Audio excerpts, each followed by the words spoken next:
সুপ্রিয় শিক্ষার্থী বন্ধুরা, আজকে আমরা তোমাদের সাথে যে টপিকটা নিয়ে কথা বলবো বা বায়োলজির যে চ্যাপ্টারটা নিয়ে কথা বলবো সেটা হচ্ছে বায়োলজি সেকেন্ড পার্টের বেশ বড় এবং খুব ইম্পর্ট্যান্ট একটা চ্যাপ্টার।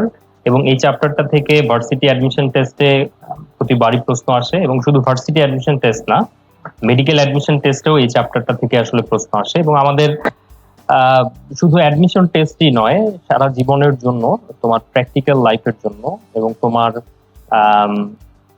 দৈনন্দিন জীবনের জন্য এই চ্যাপ্টারটা আসলে জানা এবং এই চ্যাপ্টারের টপিক গুলো আসলে একটু মনে রাখতে পারাটা আমার কাছে মনে হয় খুবই গুরুত্বপূর্ণ। কারণ আমরা আজকে যে টপিকটা নিয়ে কথা বলবো সেটা হচ্ছে সমন্বয় ও নিয়ন্ত্রণ। এখন সমন্বয় বলতে আসলে আমরা কি বুঝি, এই ব্যাপারটা আসলে তোমাদের একটু বোঝা দরকার। তোমরা সবাই জানো যে আমাদের শরীরটা আসলে বিভিন্ন ধরনের টিস্যু দিয়ে তৈরি হয়েছে। আমরা যদি আমাদের দেহ গঠনের যে ফ্লো চার্টটা রয়েছে সেটা যদি আমরা একটু স্মরণ করার চেষ্টা করি, তাহলে দেখতে পারবো যে আমাদের দেহ গঠনের একক হচ্ছে কোষ। কয়েকটা কোষ মিলে তৈরি হয় টিস্যু, কয়েকটা টিস্যু মিলে তৈরি হয় আমাদের দেহে হচ্ছে অঙ্গ, এবং কয়েকটি অঙ্গ নিয়ে তৈরি হয় তন্ত্র, এবং কয়েকটি তন্ত্র নিয়ে তৈরি হয় আমাদের দেহ। তো এই যে বিভিন্ন তন্ত্র নিয়ে আমাদের দেহটা তৈরি হচ্ছে, এই তন্ত্রগুলো একই সুরে, একই তালে, একই রকম ভাবে কাজ করা আসলে প্রয়োজন। আমি একটা উদাহরণ দিয়ে বুঝাই। যেমন ধরো, মনে করো তুমি কোনো কারণে দৌড়াচ্ছ। তো যখন তুমি দৌড়াচ্ছ তখন তোমার শরীরের যে পেশিগুলো রয়েছে, এই পেশিগুলো তখন বেশি কাজ করছে। তো সেই পেশিগুলো যখন বেশি কাজ করছে তখন পেশির কাছে বেশি বেশি রক্ত পৌঁছানো প্রয়োজন। তো পেশির কাছে বেশি বেশি রক্ত পৌঁছানোর জন্য তখন আমাদের যে হৃৎপিণ্ড রয়েছে সেই হৃৎপিণ্ডটা আরো জোরে জোরে কাজ করা প্রয়োজন। তাহলে একদিকে তোমার পেশি জোরে কাজ করছে, আর এদিকে তোমার শরীর হচ্ছে, তোমার হৃৎপিণ্ড, শরীরের হৃৎপিণ্ড আস্তে আস্তে কাজ করছে। তাহলে কিন্তু আসলে আমাদের শরীরের মধ্যে একটা ভারসাম্য বজায় থাকলো না। তাহলে যখন আমি একটু জোরে দৌড়াবো তখন আমার হার্ট যাতে জোরে বিট করে, এই যে একটা সমন্বয়, এই যে একটা কোঅর্ডিনেশন, বা এই যে একটা আহ একই রকম সুরে কাজ করার যে বিষয়টা, এই বিষয়টা আসলে আমাদের শরীরে নিয়ন্ত্রিত হয় দুইটা ভাবে। সমন্বয় আসলে ঘটে দুইটা উপায়ে। আহ তোমাদেরকে আমি এই জিনিসটা একটু বুঝিয়ে দিচ্ছি। সমন্বয় ঘটে হচ্ছে আসলে দুইটা ভাবে। একটা হচ্ছে একটা হচ্ছে স্নায়বিক সমন্বয়,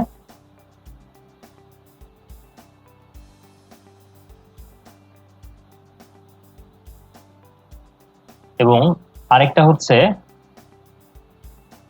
রাসায়নিক।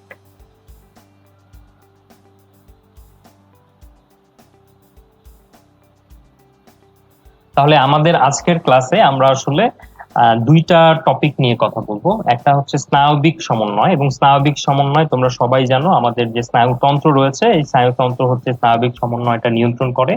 এবং রাসায়নিক যে সমন্বয় রয়েছে, এটা আসলে আমাদের শরীরের যে অন্তঃক্ষরা গ্রন্থিগুলো রয়েছে, সেই অন্তঃক্ষরা গ্রন্থিগুলো বিভিন্ন হরমোন নিঃসরণের মাধ্যমে সেই নিয়ন্ত্রণটা করে থাকে। তাহলে আমরা প্রথমে বুঝতে পারলাম যে সমন্বয় বলতে আমরা কি বুঝি এবং এই সমন্বয়টা কিভাবে সাধিত হয়। তাহলে অ্যাডমিশন টেস্টের জন্য আসলে আমাদের কিছু জিনিস তো রয়েছে কনসেপ্ট, যেগুলি আমাদের কনসেপশন ক্লিয়ার করতে হবে। আর কিছু জিনিস রয়েছে সেটা হচ্ছে মনে রাখার বিষয়। তো অ্যাডমিশন টেস্টে আসলে দেখা যায় যেহেতু এখানে এমসিকিউ টাইপের কোশ্চেন আসে, তো সেখানে আসলে কনসেপ্ট ক্লিয়ার থাকাটা যেমন জরুরি, ঠিক তেমনি মনে রাখার যে বিষয়গুলো রয়েছে, বা আমি যদি খুব মানে খুব খারাপ ভাবে যদি বলি, তাহলে হচ্ছে মুখস্থ করার যে বিষয়গুলো রয়েছে, সেই বিষয়গুলিও কিন্তু তোমাদেরকে অ্যাডমিশন টেস্টের জন্য আসলে একটু খেয়াল রাখতে হবে। আমাদের কনসেপশন ক্লিয়ার থাকবে এবং আমরা যে বিভিন্ন তথ্য রয়েছে এই তথ্যগুলো আসলে মনে রাখার চেষ্টা করব। তাহলে প্রথমেই আসো যে স্নায়ুতন্ত্র এটা আসলে কোথা থেকে উৎপত্তি লাভ করে। তো এখান থেকে একটা ইম্পর্টেন্ট কথা, যে ভ্রূণের এক্টোডার্ম থেকে স্নায়ুতন্ত্র উৎপত্তি লাভ করে, এই বিষয়টা নিয়ে আমি আসলে একটু তোমাদের সাথে কথা বলতে চাই। তোমরা জানো যে আমাদের দেহের টিস্যু রয়েছে চার ধরনের। একটা হচ্ছে এপিথেলিয়াল বা আবরণী,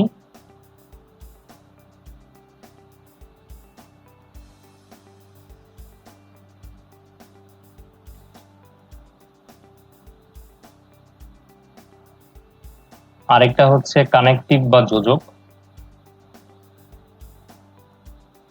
আর এটা হচ্ছে মাসল বা পেশি, আর আরেকটা হচ্ছে নার্ভাস বা স্নায়ু।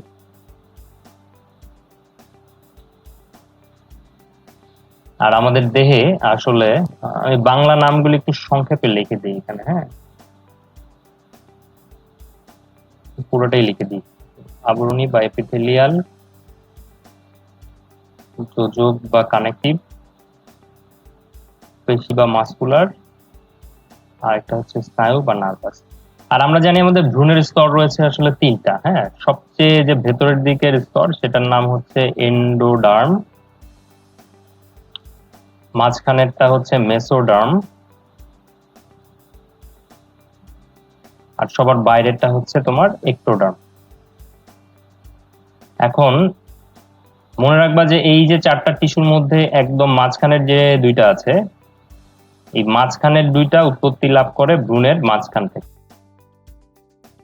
ঠিক আছে, আমি যদি তোমাকে জিজ্ঞেস করি যে তোমরা জানো যে রক্ত এক ধরনের তরল অর্থাৎ জলকলা, তাহলে রক্ত ভ্রূণের কোন স্তর থেকে উৎপত্তি লাভ করে? রক্ত মেসোডার্ম থেকে উৎপত্তি লাভ করে। আমি জিজ্ঞেস করি যে তোমার কঙ্কাল তন্ত্র, তোমরা সবাই জানো যে কঙ্কাল হচ্ছে এক ধরনের বিশেষ জলকলা বা কানেকটিভ টিস্যু, তাহলে সেটাও কোথা থেকে উৎপত্তি লাভ করে? সেটা মেসোডার্ম থেকে উৎপত্তি লাভ করে। ঐচ্ছিক পেশি কোথা থেকে উৎপত্তি লাভ করে? মেসোডার্ম থেকে উৎপত্তি লাভ করে। তাহলে এই জিনিসটা একটু মনে রাখবে।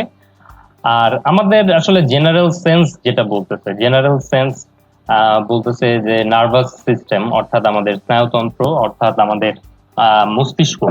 তো মস্তিষ্ক তো বডির খুব ভেতরের দিকে খুব প্রোটেক্টেড অবস্থা আছে।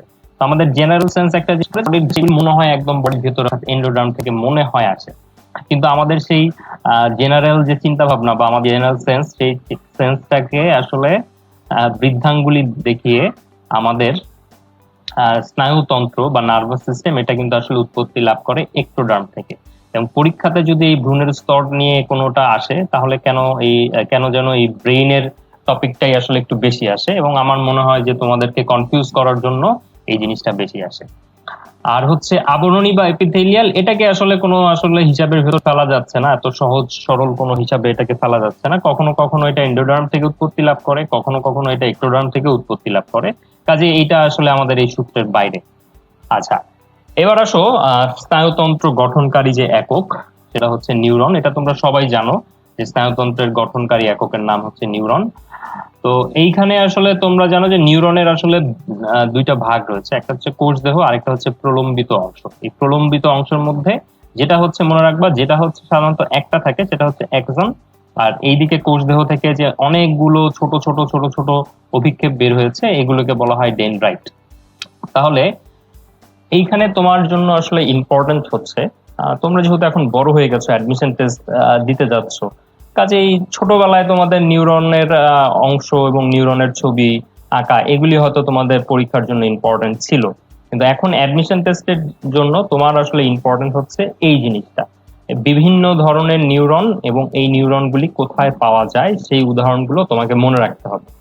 তো দেখতে পাচ্ছ যে নিউরন যদি তোমার মেরুহীন হয়ে থাকে বা অ্যাপোলার হয়ে থাকে, এই ধরনের নিউরন পাওয়া যায় হচ্ছে সেরেব্রাল হেমিস্ফিয়ারের বহিস্তরে এবং চোখের রেটিনার মধ্যবর্তী নিউক্লিয়ার স্তরে। পরীক্ষাতে প্রশ্ন যদি একটু কঠিন হয় তাহলে কিন্তু এই জিনিসগুলি আসলে দেওয়ার সম্ভাবনা আছে। হ্যাঁ, এবং এখান থেকে প্রশ্ন করাটাও খুব সহজ, টিচার এখান থেকে খুব ইজিলি চাইলে প্রশ্ন করে ফেলতে পারে। তাহলে এই অ্যাপোলার নিউরন কোথায় পাওয়া যায়? এরপরে আসো ইউনিপোলার বা এক মেরুযুক্ত নিউরন। এক মেরুযুক্ত নিউরনগুলি পাওয়া যায় হচ্ছে মেরুদণ্ডী প্রাণীর প্রান্তীয় স্নায়ুতন্ত্রে। হ্যাঁ, মেরুদণ্ডী প্রাণীর প্রান্তীয় স্নায়ুতন্ত্রে। বাইপোলার আমার কাছে কেন জানি মনে হয় বেশি ইম্পর্টেন্ট হচ্ছে এই বাইপোলার নিউরনগুলি কোথায় পাওয়া যায় সেটা। পরীক্ষাতে তো যে কোনোটাই আসতে পারে, কিন্তু এইটা আসার সম্ভাবনা একটু বেশি। তাহলে মানব ভ্রূণের মানুষের আমরা যখন ভ্রূণ অবস্থায় ছিলাম তখন আমাদের স্নায়ুতন্ত্রের সকল নিউরনই ছিল হচ্ছে আসলে বাইপোলার, এবং পরবর্তী আমরা যখন আসলে প্রাপ্তবয়স্ক হয়ে গেছি, আমাদের যখন ডেভেলপমেন্ট কমপ্লিট হয়ে গিয়েছে, তখন আমাদের চোখের রেটিনা, কানের ককলিয়া এবং নাকে এই ধরনের নিউরন পাওয়া যাচ্ছে। আচ্ছা, মনে হয় এটা খুব বেশি ইম্পর্টেন্ট। এরপরে আসো মাল্টিপোলার নিউরন। মাল্টিপোলার নিউরন গুলো হচ্ছে যে যাদের আসলে অনেকগুলো প্রান্ত রয়েছে তাকে বলা হচ্ছে মাল্টিপোলার নিউরন। হ্যাঁ, অনেকগুলো যাদের প্রান্ত রয়েছে, অনেকগুলো রয়েছে, সেটাকে মাল্টিপোলার। উদাহরণ হচ্ছে তোমার এটা স্তন্যপায়ীদের মস্তিষ্ক এবং স্পাইনাল কর্ডে এই ধরনের নিউরন পাওয়া যায়। তো যেটা বলছিলাম যে মাল্টিপোলার নিউরনে অনেকগুলো প্রলম্বিত অংশ থাকলেও তাদের মধ্যে কেবলমাত্র একটাই হচ্ছে তোমার অ্যাক্সন, আর বাকি সবগুলো কিন্তু ডেনড্রাইট। এই কথাটা আসলে একটু খেয়াল রাখবে। এবং আরেকটা হচ্ছে সিউডো ইউনিপোলার। সিউডো ইউনিপোলার হচ্ছে যার আসলে আহ, অনেকগুলো মেরু রয়েছে, কিন্তু এটা আসলে হবে ছদ্ম মেরুযুক্ত।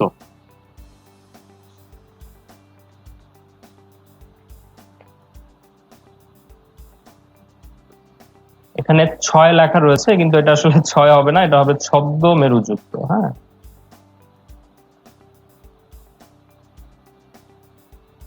ছদ্ম মেরুযুক্ত নিউরন। তাহলে এখানে তোমাদেরকে একটা জিনিস একটু মনে রাখতে হবে, সেটা হচ্ছে যে এই বিভিন্ন প্রকার নিউরনের যে উদাহরণ রয়েছে, এই নিউরনের উদাহরণ থেকে পরীক্ষাতে প্রশ্ন আসার সম্ভাবনা বেশি। এরপরে আসো তোমাদেরকে আরেকটা জিনিস বলি, সেটা হচ্ছে নিউরো ট্রান্সমিটার। তো এই যে নিউরন গুলো রয়েছে, এই নিউরন গুলো একজন যে আরেকজনের সাথে যোগাযোগ রক্ষা করে, এই একটা নিউরন আরেকটা নিউরনের সাথে যোগাযোগ রক্ষা করতে গিয়ে তারা হচ্ছে এক ধরনের সংযোগ স্থাপন করে। তো এই সংযোগের নাম হচ্ছে সিন্যাপস। তো সিন্যাপসের ভেতর ধরো এটা একটা নিউরনের, এটা একটা শেষ প্রান্ত, শেষ প্রান্তটা ধরো এরকম আছে, আবার এখানে হচ্ছে আরেকটা নিউরনের অন্য আরেকটা প্রান্ত। তাহলে এই যে একটা নিউরন আরেকটা নিউরনের সাথে সংযোগ স্থাপন করছে, এই জিনিসটাকে বলা হয় সিন্যাপস। তো এই সিন্যাপসের ভেতরে দিয়ে একটা নিউরন যে আরেকটা নিউরনের সাথে কমিউনিকেশন বা যোগাযোগ রক্ষা করে, ওরা যেই কেমিক্যাল গুলো দিয়ে বা যেই রাসায়নিক পদার্থগুলো দিয়ে সংযোগ রক্ষা করছে বা যোগাযোগ রক্ষা করছে, তাদেরকে বলা হয় নিউরো ট্রান্সমিটার। তো তোমাকে এখানে নিউরো ট্রান্সমিটার গুলির নাম তুমি এখানে একটু দেখবা। তবে বেশি ইম্পর্টেন্ট হচ্ছে এই কথাটা যে সবচেয়ে বেশি ব্যবহৃত বা আমাদের সবচেয়ে বেশি আমাদের শরীরে পাওয়া যায় যে নিউরো ট্রান্সমিটারটা, সেটার নাম হচ্ছে অ্যাসিটাইল কোলিন। মাসল মুভমেন্ট বা মাসল সংকুচিত প্রসারিত হওয়ার জন্য যে ব্রেইনের যে সিগন্যাল, সেটা এই অ্যাসিটাইল কোলিন নামক নিউরো ট্রান্সমিটারের মাধ্যমে আসে।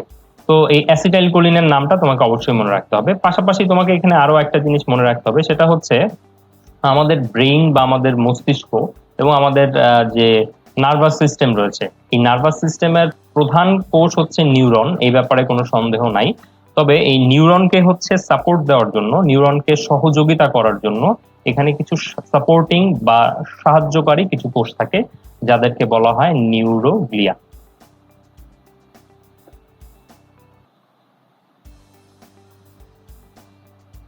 তো তোমাকে এই বিভিন্ন ধরনের নিউরোগ্লিয়ার নামটা আসলে মনে রাখতে হবে।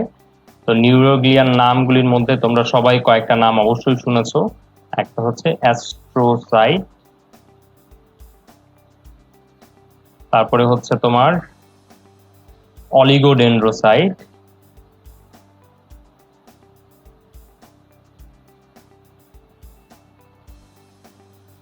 তারপর আরেকটা রয়েছে তোমার মাইক্রোগ্লিয়া,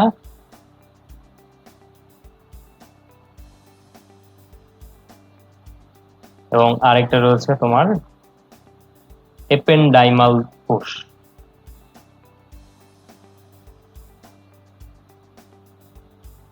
তো এদের জাস্ট নাম জানলেই চলবে, আর পাশাপাশি তুমি যদি তোমার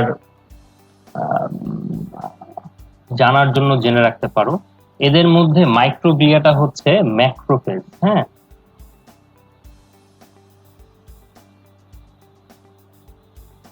এবং এপেন্ডাইমাল কোষটা ও একটা কাজ করে, ও হচ্ছে আমরা জানি আমাদের মস্তিষ্কের চারপাশে এক ধরনের তরল পদার্থ থাকে যেটাকে বলা হয় সিএসএফ, ও হচ্ছে সিএসএফ তৈরি করে। আর বাকি এরা হচ্ছে বেশি সংখ্যায় থাকে, অ্যাস্ট্রোসাইট, অলিগোডেন্ড্রোসাইট, এদের নামও তুমি জেনে রাখবে। আর নিউরন সম্পর্কে তোমরা আরেকটা মজার একটা তথ্য জেনে রাখতে পারো, সেটা হচ্ছে নিউরন কিন্তু আসলে কখনোই কোষ বিভাজন করতে পারে না। নিউরনের ভেতরে সক্রিয় কোনো সেন্ট্রিওল না থাকার কারণে আমরা সবাই জানি যে আমাদের যে কোষ বিভাজন হয়, সেই কোষ বিভাজনে একটা অত্যন্ত গুরুত্বপূর্ণ জিনিস হচ্ছে তোমার মাকুযন্ত্র বা স্পিন্ডেল অ্যাপারেটাস।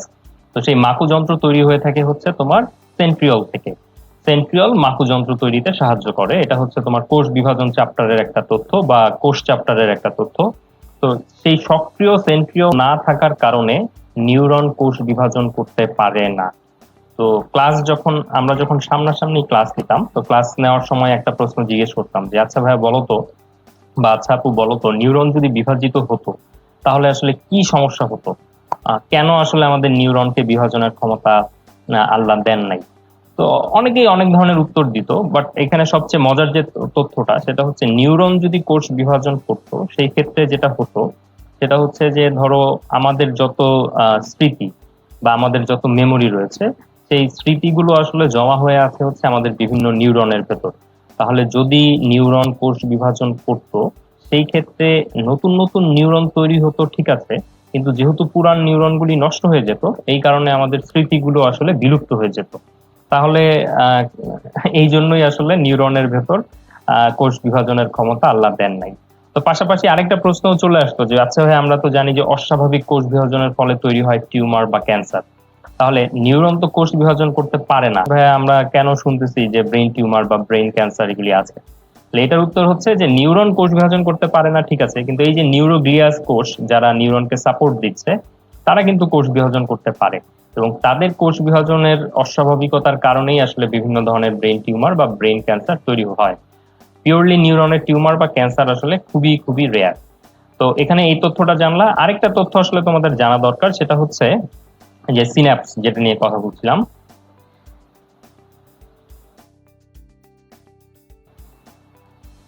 তো সিন্যাপসের ভেতর এই সিন্যাপসের, এটা যদি সিন্যাপস হয়, সিন্যাপসের দুটো অংশ থাকে, এটা হচ্ছে প্রি সিন্যাপটিক মেমব্রেন, এটা হচ্ছে পোস্ট সিন্যাপটিক মেমব্রেন। তো তোমাদের যেটা আসলে জানা দরকার, এই যে দুইটা মেমব্রেনের মাঝখানে এই যে ফাঁকা জায়গাটা, হ্যাঁ, এই ফাঁকা জায়গাটাকে বলা হয় সিনাপটিক ক্লেফট, এবং এই সিনাপটিক ক্লেফটের দৈর্ঘ্য হচ্ছে বা লেন্থ হচ্ছে 20 ন্যানোমিটার। এটা কিন্তু পরীক্ষাতে এসেছিল। আর তোমাদের এখানে আরেকটা তথ্য একটু জেনে রাখা দরকার, সেটা হচ্ছে যে সিনাপসের ভিতরে যে তথ্য আদান প্রদান হয়, এই তথ্য আদান প্রদানের ক্ষেত্রে কিছু কিছু আয়ন ভূমিকা পালন করে। তো কি কি আয়ন ভূমিকা পালন করে এদের নামটা একটু তোমাকে জানতে হবে। ফার্স্টে একটু জানবা ক্যালসিয়াম। ক্যালসিয়ামটা কি করে, আমি বিস্তারিত যে প্রক্রিয়া তার ভিতরে যাচ্ছি না, কারণ অ্যাডমিশন টেস্টে বিস্তারিত প্রক্রিয়া আসার সুযোগ আসলে কম। তো এখানে যেটা হয়, তোমার ফার্স্টে প্রি সিনাপটিক যে নবটা থাকে এই নবের ভিতরে ফার্স্টে ক্যালসিয়াম প্রবেশ করে। হ্যাঁ, তো ক্যালসিয়াম প্রবেশ করার ফলে এখান থেকে নিউরো ট্রান্সমিটার গুলি বের হয়, এবং পরবর্তীতে যেটা হয়, পরবর্তীতে কোষের ভিতরে প্রবেশ করে। আমি তোমাদের বইয়ে যেভাবে দেওয়া আছে আমি সেই ব্যাখ্যা অনুযায়ী বলতেছি। কোষের ভিতরে প্রবেশ করে হচ্ছে সোডিয়াম, এবং কোষ থেকে বের হয়ে যায় হচ্ছে তোমার পটাশিয়াম। ঠিক আছে, তোমার বিস্তারিত আসলে বর্ণনা তুমি বোঝার জন্য বই থেকে পড়ে নিতে পারো। তোমার পরীক্ষাতে এমসিকিউ তে যা আসতে পারে যে প্রি সিনাপটিক মেমব্রেনে কোন আয়নটা প্রবেশ করে, প্রি সিনাপটিক মেমব্রেনে প্রবেশ করে ক্যালসিয়াম আয়ন, এবং পরবর্তীতে কোষের ভেতর কোন আয়নটা প্রবেশ করে, পরবর্তীতে প্রবেশ করে সোডিয়াম এবং বের হয়ে যায় পটাশিয়াম। তাহলে বিস্তারিত তুমি বই থেকে আসলে বইয়ের মধ্যে খুব সুন্দর করে একটা ফ্লো চার্টের মতো করে দেওয়া আছে, সেখান থেকে আসলে দেখে নিতে পারো। বাট অ্যাডমিশন টেস্টে এমসিকিউ হিসাবে এটা আসতে পারে। আচ্ছা, এবার আসো আমাদের স্নায়ুতন্ত্রের ভাগ। আমাদের সমগ্র স্নায়ুতন্ত্রকে আসলে দুইটা ভাগে ভাগ করা হয়েছে, একটা হচ্ছে কেন্দ্রীয় স্নায়ুতন্ত্র আর একটা হচ্ছে প্রান্তীয় স্নায়ুতন্ত্র। তো কেন্দ্রীয় স্নায়ুতন্ত্রের মধ্যে কি আছে, আছে হচ্ছে মস্তিষ্ক এবং সুষুম্না কাণ্ড। আমরা এখানে একটা ছক হিসাবে দেখতে পাচ্ছি। হ্যাঁ, এখানে বিস্তারিত বর্ণনা তো আগের স্লাইডে দেওয়া আছেই। তো বর্ণনা পড়ার থেকে এই ছক থেকে আসলে তোমার শিখতে পারলে আসলে ইজি হবে। তো দেখো, স্নায়ুতন্ত্রকে দুইটা ভাগে ভাগ করা হয়েছে, একটা হচ্ছে কেন্দ্রীয় আরেকটা হচ্ছে প্রান্তীয়। কেন্দ্রীয়র ভিতরে আছে মস্তিষ্ক এবং সুষুম্না কাণ্ড, আর প্রান্তীয়র ভিতরে আবার বেশ কিছু ভাগ রয়েছে। তো এই ভাগটা আসলে আমি তোমাদেরকে একটু বোঝাতে চাই, সেটা হচ্ছে দেখো, প্রান্তীয়র মধ্যে দুইটা ভাগ আছে, একটা হচ্ছে ঐচ্ছিক স্নায়ুতন্ত্র, আরেকটা হচ্ছে স্বয়ংক্রিয় স্নায়ুতন্ত্র বা অটোনমিক নার্ভাস সিস্টেম। তো ঐচ্ছিক স্নায়ুতন্ত্র তো বুঝতেই পারতেছো যে আসলে যে এই স্নায়ুতন্ত্রের যেই অংশগুলি আমাদের আসলে ইচ্ছার উপর নির্ভরশীল সেটা হচ্ছে ঐচ্ছিক। এখন খুব মজার বিষয় হচ্ছে আমরা চাইলেই আমাদের স্নায়ুতন্ত্রের অনেক অংশকে আসলে আমরা নিয়ন্ত্রণ করতে পারি না, এবং সত্যি কথা বলতে আমরা আমাদের দেহের অনেক কিছুকেই নিয়ন্ত্রণ করতে পারি না। যেমন আমাদের শরীরে যে অনৈচ্ছিক পেশি রয়েছে, এই অনৈচ্ছিক পেশিকে কিন্তু আমরা কখনোই নিয়ন্ত্রণ করতে পারছি না। আমরা কিন্তু চাইলেই রক্তনালীকে সংকুচিত প্রসারিত করতে পারবো না। আমরা চাইলেই চোখের পিউপিল, চোখের ভিতরে যে পিউপিলটা রয়েছে, তোমরা সবাই জানো যে চোখের, যে আমরা আজকের ক্লাসেই পড়বো, চোখের ভেতরে আলো প্রবেশ করার জন্য একটা ছিদ্র রয়েছে যেটাকে বলা হয় পিউপিল। আমরা চাইলেই কিন্তু সেই পিউপিলকে ছোট বড় করতে পারি না। আমরা চাইলেই শ্বাসনালীকেও ছোট বড় করতে পারি না, বা শ্বাসনালীকে প্রসারিত সংকুচিত করতে পারি না। তাহলে এই যে আমাদের শরীরের কিছু অংশ যেগুলিকে আমরা নিয়ন্ত্রণ করতে পারি না, সেই জিনিসগুলিকে নিয়ন্ত্রণ করে হচ্ছে কি স্বয়ংক্রিয় স্নায়ুতন্ত্র। এবং স্বয়ংক্রিয় স্নায়ুতন্ত্রের মধ্যে আসলে দুইটা ভাগ রয়েছে। তাহলে একটার ভাগ হচ্ছে সিম্প্যাথেটিক এবং আরেকটা হচ্ছে প্যারাসিম্প্যাথেটিক। দেখো আম, মানুষের মধ্যে কিন্তু দুইটা জিনিস থাকে। হ্যাঁ, একটা হচ্ছে ভালো দিক থাকে, একটা খারাপ দিক থাকে। কোনো মানুষই কিন্তু অ্যাবসলিউটলি খারাপ এরকম না, আবার কোনো মানুষই আসলে দুই একজন আম, মহাপুরুষের কথা আমরা যদি বাদ দিয়ে আমরা যদি সাধারণ মানুষের কথা চিন্তা করি, সবার মধ্যেই দেখা যায় যে আসলে ভালো খারাপের মিশ্রণ থাকে। আহ, তাহলে আমাদেরও যে স্নায়ুতন্ত্রের যে অংশটা যেটাকে আমরা নিয়ন্ত্রণ করতে পারছি না, সেই অংশ, সেটার ভেতরেও দুইটা অংশ রয়েছে, একটা হচ্ছে আহ ভালো অংশ আর একটা হচ্ছে খারাপ অংশ। আসলে এখানে ঠিক ভালো খারাপ বলার উচিত না, একজনের নাম সিম্প্যাথেটিক আরেকজনের নাম প্যারাসিম্প্যাথেটিক, এবং এই দুইজন আসলে একজন আরেকজনের অপোজিটে কাজ করে। ব্যাপারটা তোমাদেরকে আরেকটু বুঝাই। মনে রাখবা যে যখন ধরো তুমি কোনো কারণে ভয় পেয়ে দৌড়াচ্ছ, এই ভয় পেয়ে দৌড়ানোর সময় তোমার শরীরে যা যা ঘটনা ঘটতেছে সেই ঘটনাগুলি ঘটাচ্ছে কে? সেই ঘটনাগুলি ঘটাচ্ছে হচ্ছে সিম্প্যাথেটিক স্নায়ু। অর্থাৎ যখন তুমি দৌড়াচ্ছ তখন তোমার হার্ট রেটটা কি হচ্ছে? হার্ট রেটটা বেড়ে যাচ্ছে।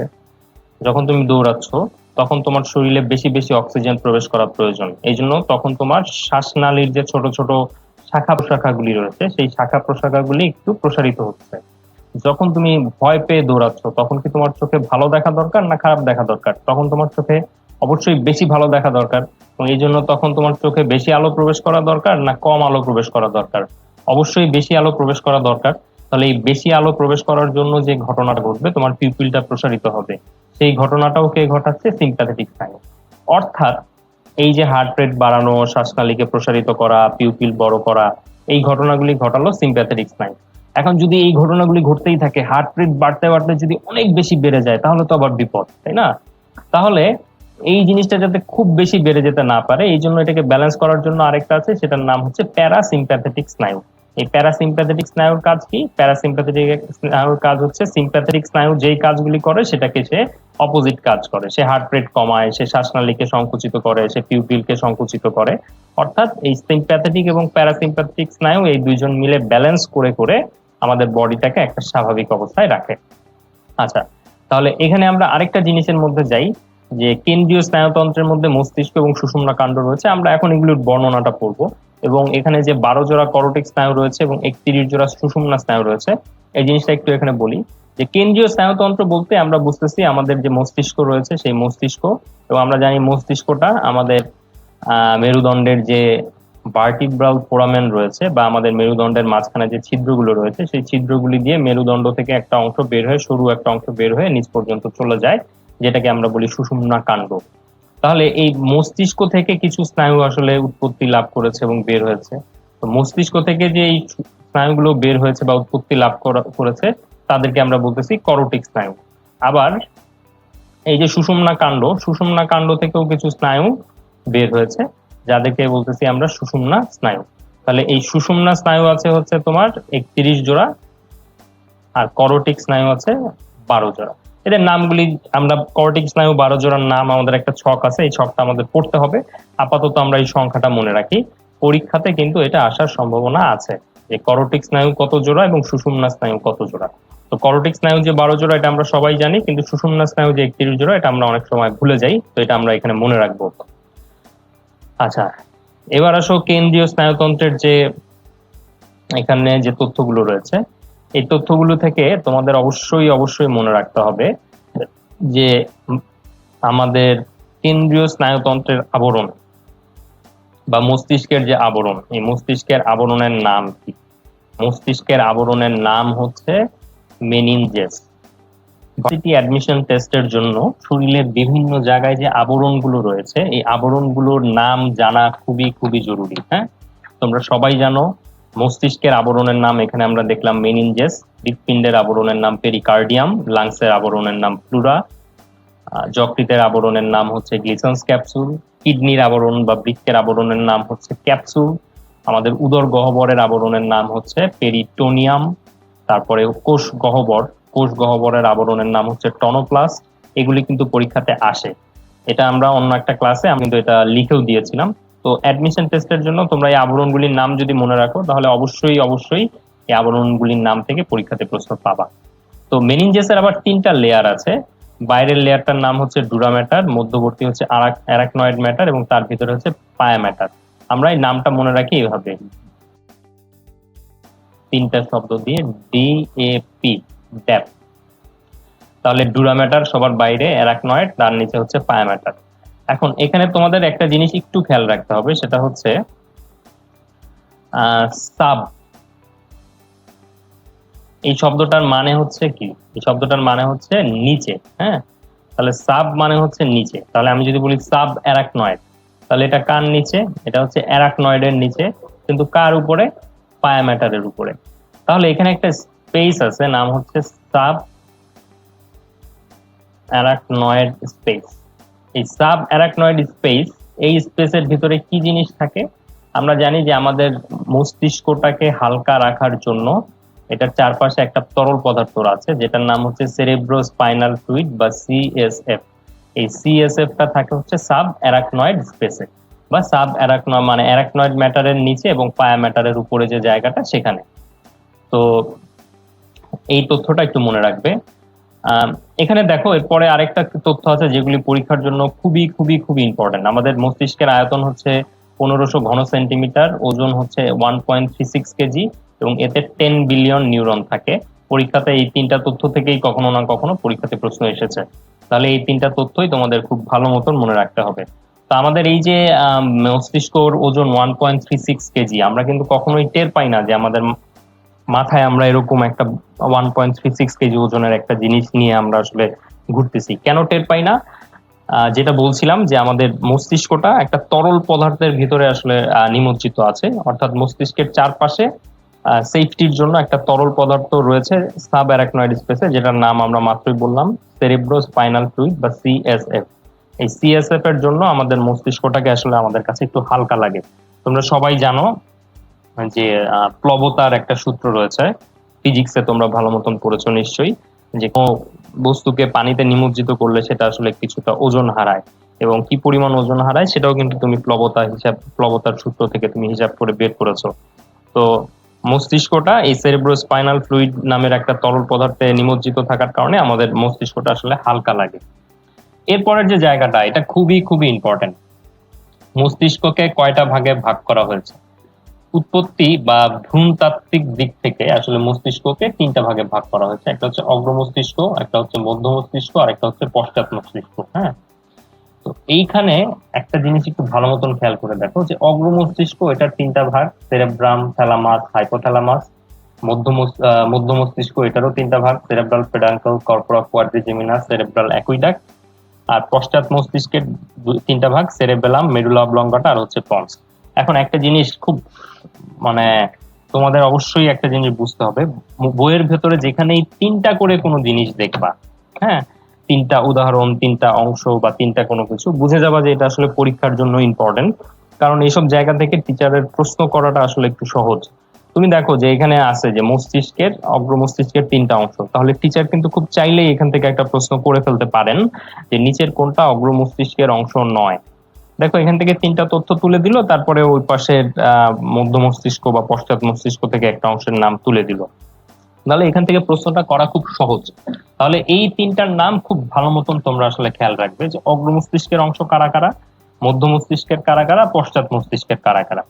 এবং তোমাকে এখানে আসলে টিচার কনফিউজ করার জন্য যেই জায়গা থেকে আসলে প্রশ্নটা দেওয়ার সম্ভাবনা বেশি, এটা হচ্ছে, বুঝতেই পারছো যে নামগুলো খুব কাছাকাছি, সেরেব্রাম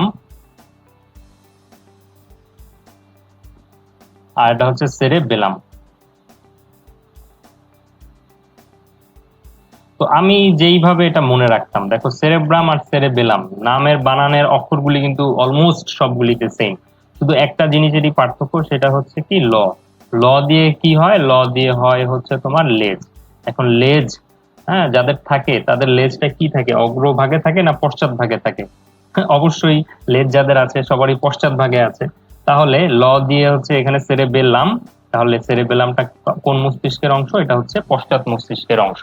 তাহলে এইভাবে আসলে আমি আসলে মনে রাখার চেষ্টা করতাম। আমার মনে হয় তোমরাও এভাবে আসলে মনে রাখতে পারো। দেখা গেছে যে আসলে এইভাবে একটু মজা করে করে মনে রাখলে পরীক্ষাতে মনে থাকে বেশি। তাহলে তোমরা এইখানে অবশ্যই মস্তিষ্কের বিভিন্ন অংশের নাম এগুলি ভালো মতন পড়বে, এগুলি কিন্তু আমাদের পরীক্ষার জন্য খুবই ইম্পর্টেন্ট। তো এখানে তোমার নার্ভাস সিস্টেম, আমাদের ব্রেইনের ছবিটা দেওয়া আছে, ব্রেইনের ছবি তোমাদের বইয়েও দেওয়া আছে, সেখান থেকে তোমরা এই ব্রেইনের বিভিন্ন অংশটা আসলে দেখে নিবে। যে দেখতে পাচ্ছ বাইরের দিকে যে অংশটা, এই অংশটাকে বলা হচ্ছে সেরেব্রাম। সেরেব্রামের নিচে এখানে হচ্ছে থ্যালামাস, তারও নিচে যে জায়গাটা এটা হচ্ছে হাইপোথ্যালামাস। তারপরে হচ্ছে মিড ব্রেইন, আসলে জায়গাটা খুবই ছোট, হ্যাঁ মিড ব্রেইন জায়গাটা খুব ছোট, এখানে খুব ভালো বোঝা যাচ্ছে না। আহ, আমাদের যে পশ্চাৎ মস্তিষ্কের এটা হচ্ছে সেরেবেলাম, তারপরে হচ্ছে পন্স আর মেরুলা অবলঙ্গাটা। তোমরা বই থেকে ছবিটা একটু দেখে নিও। এখন এখানে এই তথ্যগুলোতে আমরা আসি। সেরেব্রাল হেমিস্ফিয়ার, ছবিতে একটু আগেই দেখেছো যে সেরেব্রাম, সেটার ভিতরে সেরেব্রাল হেমিস্ফিয়ার, এটার হচ্ছে দুইটা খণ্ড থাকে। সেরেব্রাল হেমিস্ফিয়ার হচ্ছে ব্রেনের সবচেয়ে বড় অংশ, এবং ব্রেইনের ব্রেইনের 80% হচ্ছে আসলে সেরেব্রাম। হ্যাঁ, এই পার্সেন্টেজটা মনে রাখবে। তো আমাদের ডান পাশের একটা সেরেব্রাম আছে, বাম পাশের একটা সেরেব্রাম মানে হেমিস্ফিয়ার রয়েছে। তো এই দুইটা অংশ কি দিয়ে যুক্ত থাকে? যে জিনিসটা দিয়ে যুক্ত থাকে তার নাম হচ্ছে কর্পাস ক্যালোসাম। বানানটা ভুল এসেছে এখানে, ঠিক করে দিচ্ছি। Corpus callosum.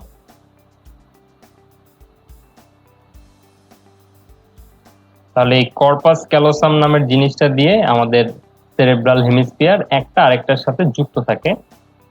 এবং আমাদের এই ব্রেইনটা, তুমি যে ছবিতেই নিশ্চয়ই দেখতে পাচ্ছিলে যে ব্রেইনটা আসলে এখানে সেরেব্রাল হেমিস্ফিয়ারের ভিতরে এরকম বিভিন্ন খাঁজ রয়েছে। তো এই যে খাঁজ হয়ে নিচু নিচু হয়ে যাওয়া যে জায়গাটা, এই জায়গাটাকে বলা হয় ফিচার। এবং এই জায়গাটা নিচু হয়ে যাওয়ার কারণে এই পাশ দিয়ে একটু উঁচু হয়ে গিয়েছে, এই জায়গাটাকে বলা হয় জাইরাস। হ্যাঁ, তো এই জাইরাস এবং ফিশার এই জিনিসটা একটু মনে রাখবে। তো তোমাদের আসলে এখানে যে জিনিসগুলো দরকার সেটা হচ্ছে যে সেরেব্রাল হেমিস্ফিয়ারের ভিতরে আরো কয়েকটা আহ, অংশ কোন অস্থির সংস্পর্শে আছে এটার উপর ভিত্তি করে আমাদের সেরেব্রাল হেমিস্ফিয়ারকে কয়েকটা লোবে ভাগ করা হয়েছে, 5টা লোবে ভাগ করা হয়েছে। তো এদের ফ্রন্টাল অস্থির সাথে যে অংশটা রয়েছে সেটাকে ফ্রন্টাল লোব, প্যারাইটাল অস্থির সাথে যেটা রয়েছে প্যারাইটাল লোব, অক্সিপিটালের সাথে যেটা অক্সিপিটাল লোব, টেম্পোরাল বোনের সাথে যেটা রয়েছে সেটা হচ্ছে টেম্পোরাল লোব, এবং আরো একটা অংশ রয়েছে যেটার নাম হচ্ছে লিম্বিক লোব। তো এই লোবগুলির নাম একটু দেখবে। পরের তথ্যটা আসলে ইম্পর্টেন্ট, যে সেরেব্রামের বাইরের দিকে 3 সেন্টিমিটারের মতো যে বাইরের দিকের যে অংশটা থাকে সেটা হচ্ছে গ্রে ম্যাটার, এবং ভিতরের দিকে যে অংশটা সেটা হচ্ছে হোয়াইট ম্যাটার। তাহলে তোমাকে এই জিনিসটা একটু খেয়াল রাখতে হবে, সেটা হচ্ছে ব্রেইনের ভিতরে বাইরে হচ্ছে গ্রে বা ধূসর। হ্যাঁ, তাহলে আমরা এটা এইভাবে মনে রাখতাম, বধূ ভিসা।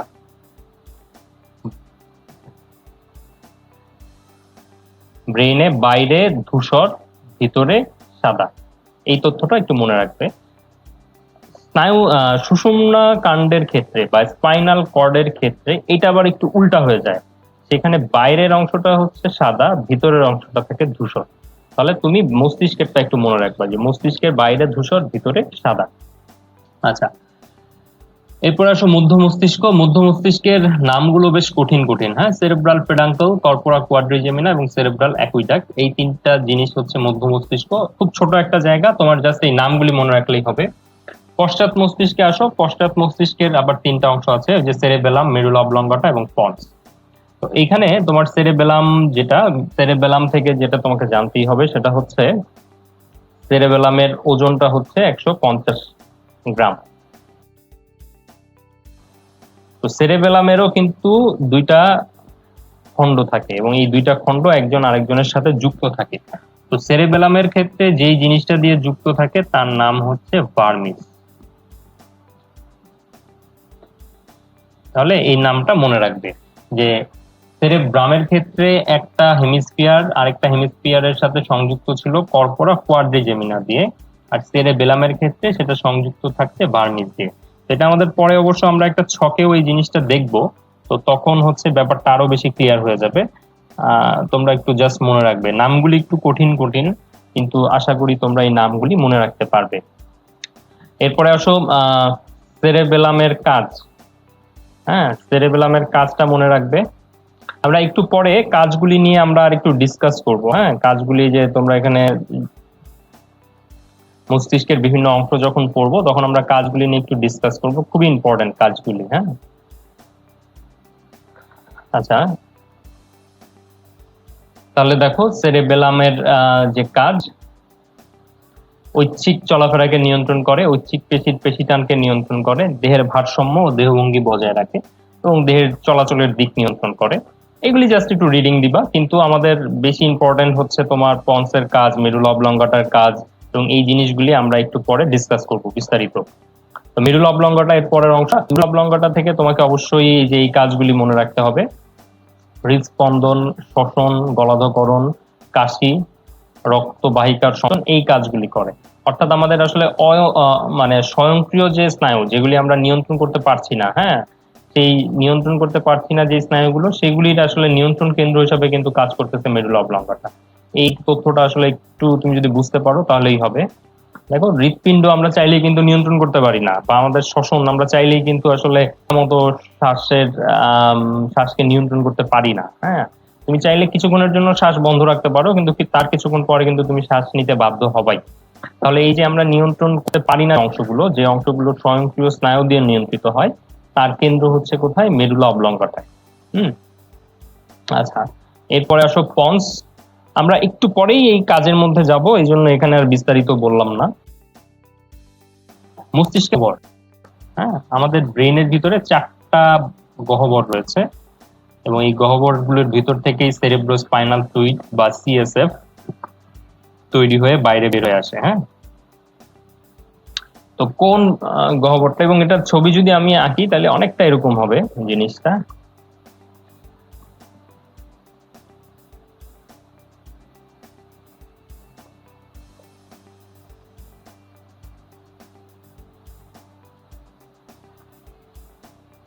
চারটা এরকম গহ্বর, 1 2 3 আর হচ্ছে 4। তাহলে এখানে যেটা করবা সেটা হচ্ছে প্রথম আর দ্বিতীয় যে ভেন্ট্রিকল, এটাকে বলা হয় ল্যাটারাল ভেন্ট্রিকল বা পার্শ্বীয় ভেন্ট্রিকল। এটা অবস্থান করে হচ্ছে তোমার সেরেব্রাল হেমিস্ফিয়ারের কেন্দ্রভাগে। অবস্থানগুলি জাস্ট এখানে জানতে হবে। থার্ড ভেন্ট্রিকল যেটা, সেটা হচ্ছে কোথায় থাকে? অগ্র মস্তিষ্কের হাইপোথ্যালামাসের চারপাশে, হাইপোথ্যালামাসের পাশে। এবং পার্শ্বীয় ভেন্ট্রিকলের সাথে ও যে যুক্ত থাকে, এই যুক্ত থাকার এই ছিদ্রটার নাম হচ্ছে ইন্টারভেন্ট্রিকুলার ফোরামেন। তারপর আসো এটা তৃতীয় ভেন্ট্রিকল, আর এটা হচ্ছে তোমার চতুর্থ ভেন্ট্রিকল। চতুর্থ ভেন্ট্রিকল তো অবস্থান করে পশ্চাৎ মস্তিষ্কের ভেতর, এবং এই দুইজন হচ্ছে আবার নালী দিয়ে কানেক্টেড থাকে। এই নালীটার নাম হচ্ছে সেরেব্রাল অ্যাকুইডাক্ট। খুব কঠিন কঠিন নাম, জাস্ট এখানে অবস্থানগুলি একটু মনে রাখবা তাহলেই হবে। এরপরে আসো যে সেরেব্রাম এবং সেরেবেলামের মধ্যে পার্থক্য। তো এই পার্থক্যের ভেতর তোমাকে অবশ্যই মনে রাখতে হবে যে এই যোজকটাকে, ঠিক আছে, কর্পাস ক্যালোজাম দিয়ে সেরেব্রাম যুক্ত থাকে একজন আরেকজনের সাথে, আর সেরেবেলামে যোজকটার নাম হচ্ছে ভার্মিস। এই দুইটার নাম আসলে মনে রাখতে হবে। কাজগুলি একটু দেখো। সেরেব্রামের কাজ হচ্ছে, এই যে একটু পরে আমরা কাজের ভিতরেও চলে যাব, যে সেরেব্রামের কাজ হচ্ছে তোমার ঘ্রাণ, শ্রবণ, দৃষ্টি, কথন, স্পর্শ, স্মৃতি, বুদ্ধি, ইচ্ছাশক্তি, কর্মপ্রেরণা। অর্থাৎ তুমি একটু যদি খেয়াল করো দেখবা যে তোমার আসলে ব্যক্তিত্ব এবং তোমার যে চিন্তা শক্তি, এই চিন্তা শক্তি তাই হচ্ছে তোমার আসতেছে হচ্ছে সেরেব্রাম থেকে। এবং আমাদের যে ঐচ্ছিক পেশির যে নিয়ন্ত্রণ, ঐচ্ছিক পেশির নিয়ন্ত্রণটাও কিন্তু তোমার হচ্ছে সেরেব্রাম করে থাকে। তোমার যে চিন্তা এবং স্মৃতি, এইটা কিন্তু তোমার সেরেব্রামের ভিতরে থাকে। তাহলে এই তথ্যগুলি এখানে একটু মনে রাখবা। আর সেরেবেলামের ভেতর ভারসাম্য, মাথা ও চোখের সঞ্চালন, পেশি, দেহের ভঙ্গি এবং স্বয়ংক্রিয় কার্যকলাপ নিয়ন্ত্রণ, এই জিনিসগুলো আসলে আসে তোমার সেরেবেলাম থেকে। এখন আসো এই যে মস্তিষ্কের বিভিন্ন অংশ, এই টপিকটার ভিতরে আমরা যাই। মস্তিষ্কের বিভিন্ন অংশের ভিতর একটা ভ্রূণতাত্ত্বিক ভাবে আসলে ভ্রূণীয় মস্তিষ্ক এবং পরবর্তীতে আমাদের অ্যাডাল্ট মস্তিষ্ক কি কি নামে সেটা নামকরণ করা হয়, এটা এখানে ছকে দেওয়া আছে। তো এখানে আমরা এই ছকের পাশাপাশি একটু কাজ নিয়েও কথা বলে ফেলি। সেরেব্রামের কাজ আমরা অলরেডি কিন্তু বলেই ফেলেছি। স্মৃতি, দৃষ্টি, শ্রবণ, ঘ্রাণ, কথা বলা, বুদ্ধিবৃত্তি, বিচার বুদ্ধি, এই সব কিছু আসে হচ্ছে তোমার সেরেব্রাম থেকে। এরপরে আসো পরীক্ষাতে যেগুলো বেশি আসে, থ্যালামাস, হাইপোথ্যালামাস, মেরুলা অবলঙ্গটা আর হচ্ছে তোমার পন্স, এগুলি আসলে পরীক্ষাতে একটু বেশি আসে। তো ফার্স্টে আসো থ্যালামাস। থ্যালামাস হচ্ছে আমাদের আহ, যত ধরনের আমাদের যে সংবেদী আহ, স্নায়ু রয়েছে, বা আমাদের যত ধরনের সংবেদন রয়েছে। সংবেদন বলতে কি বোঝায়? এই আমরা দেখছি, গন্ধ নিচ্ছি, শুনতে পাচ্ছি, হ্যাঁ, এই সকল ধরনের আমাদের স্পর্শ অনুভূতি, যদি গরম লাগে সেই গরমের লাগার অনুভূতি, এইগুলো যে আসলে আমাদের সেরেব্রাল হেমিস্ফিয়ার বা আমাদের সেরেব্রামে গিয়ে যে অ্যানালাইসিস হয়, অ্যানালাইসিস হওয়ার আগে তাকে অবশ্যই অবশ্যই থ্যালামাসের ভিতর দিয়ে যেতে হয়। তাহলে এই জন্য থ্যালামাসকে আরেকটা নামে অনেক সময় বলা হয়, সেটা হচ্ছে কি সংজ্ঞাবাহী বা সংবেদনবাহী, আর কি সংজ্ঞাবাহী স্নায়ুর রিলে স্টেশন।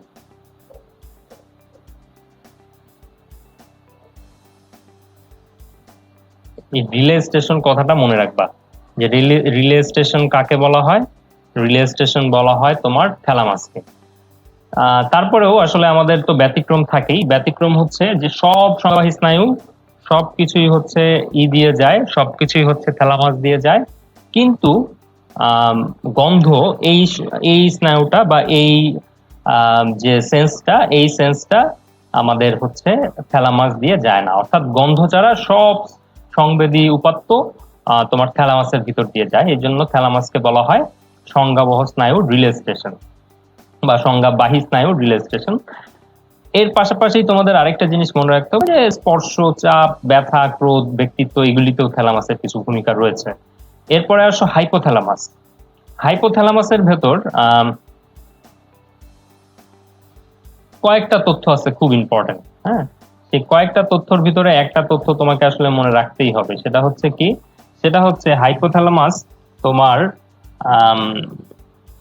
আমাদের স্বয়ংক্রিয় স্নায়ু এবং দেহের যে আসলে নিয়ন্ত্রণ, এই স্বয়ংক্রিয় স্নায়ু এবং দেহের যে সমন্বয়, এই সমন্বয়টা হাইপোথ্যালামাস করে।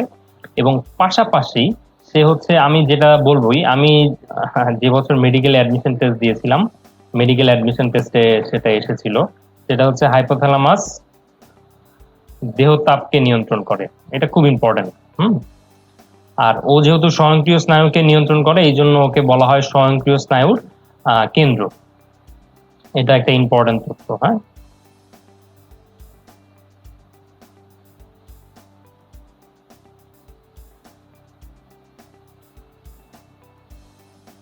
দেহতাপ নিয়ন্ত্রণ করে এবং সে স্বয়ংক্রিয় স্নায়ুর কেন্দ্র হিসেবে কাজ করে। এছাড়া চলন এবং নিদ্রার ছন্দ, আমাদের যে প্রতিবর্তী ক্রিয়াগুলো রয়েছে বা রিফ্লেক্সগুলি রয়েছে, সেখানেও তার ভূমিকা রয়েছে। এবং হাইপোথ্যালামাসের আরেকটা খুবই ইম্পর্টেন্ট বিষয় হচ্ছে, হাইপোথ্যালামাস আমাদের দেহের অন্তঃক্ষরা গ্রন্থিগুলোকে নিয়ন্ত্রণ করে এবং সে আমাদের পিটুইটারি গ্রন্থিকেও নিয়ন্ত্রণ করে। হ্যাঁ, এটা একটু মনে রাখতে হবে।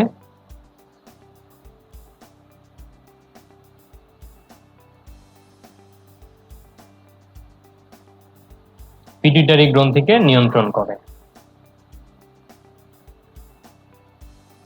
আচ্ছা, এরপরে আসো পশ্চাৎ মস্তিষ্ক। পশ্চাৎ মস্তিষ্কের মধ্যে যে সেরেবেলাম রয়েছে, সেটা যে আসলে আমাদের দেহের ভারসাম্য রক্ষা করে এবং আমাদের চলনে সাহায্য করে, ঐচ্ছিক পেশির পেশি টান নিয়ন্ত্রণ করে, এগুলি আমরা আগেই বলেছি। মেরুলা অবলঙ্গটা থেকে কিছু তথ্য জানতে হবে, যে মেরুলা অবলঙ্গটা, আমরা এটাও একটু আগে বলেছি, যে মেরুলা অবলঙ্গটা, তার মধ্যে আসলে যত আমাদের স্বয়ংক্রিয় স্নায়ু রয়েছে, এই স্বয়ংক্রিয় স্নায়ু দিয়ে যত কাজ হয়, সেই কাজগুলোকে নিয়ন্ত্রণ করার একটা দায়িত্ব হচ্ছে মেরুলা অবলঙ্গটার।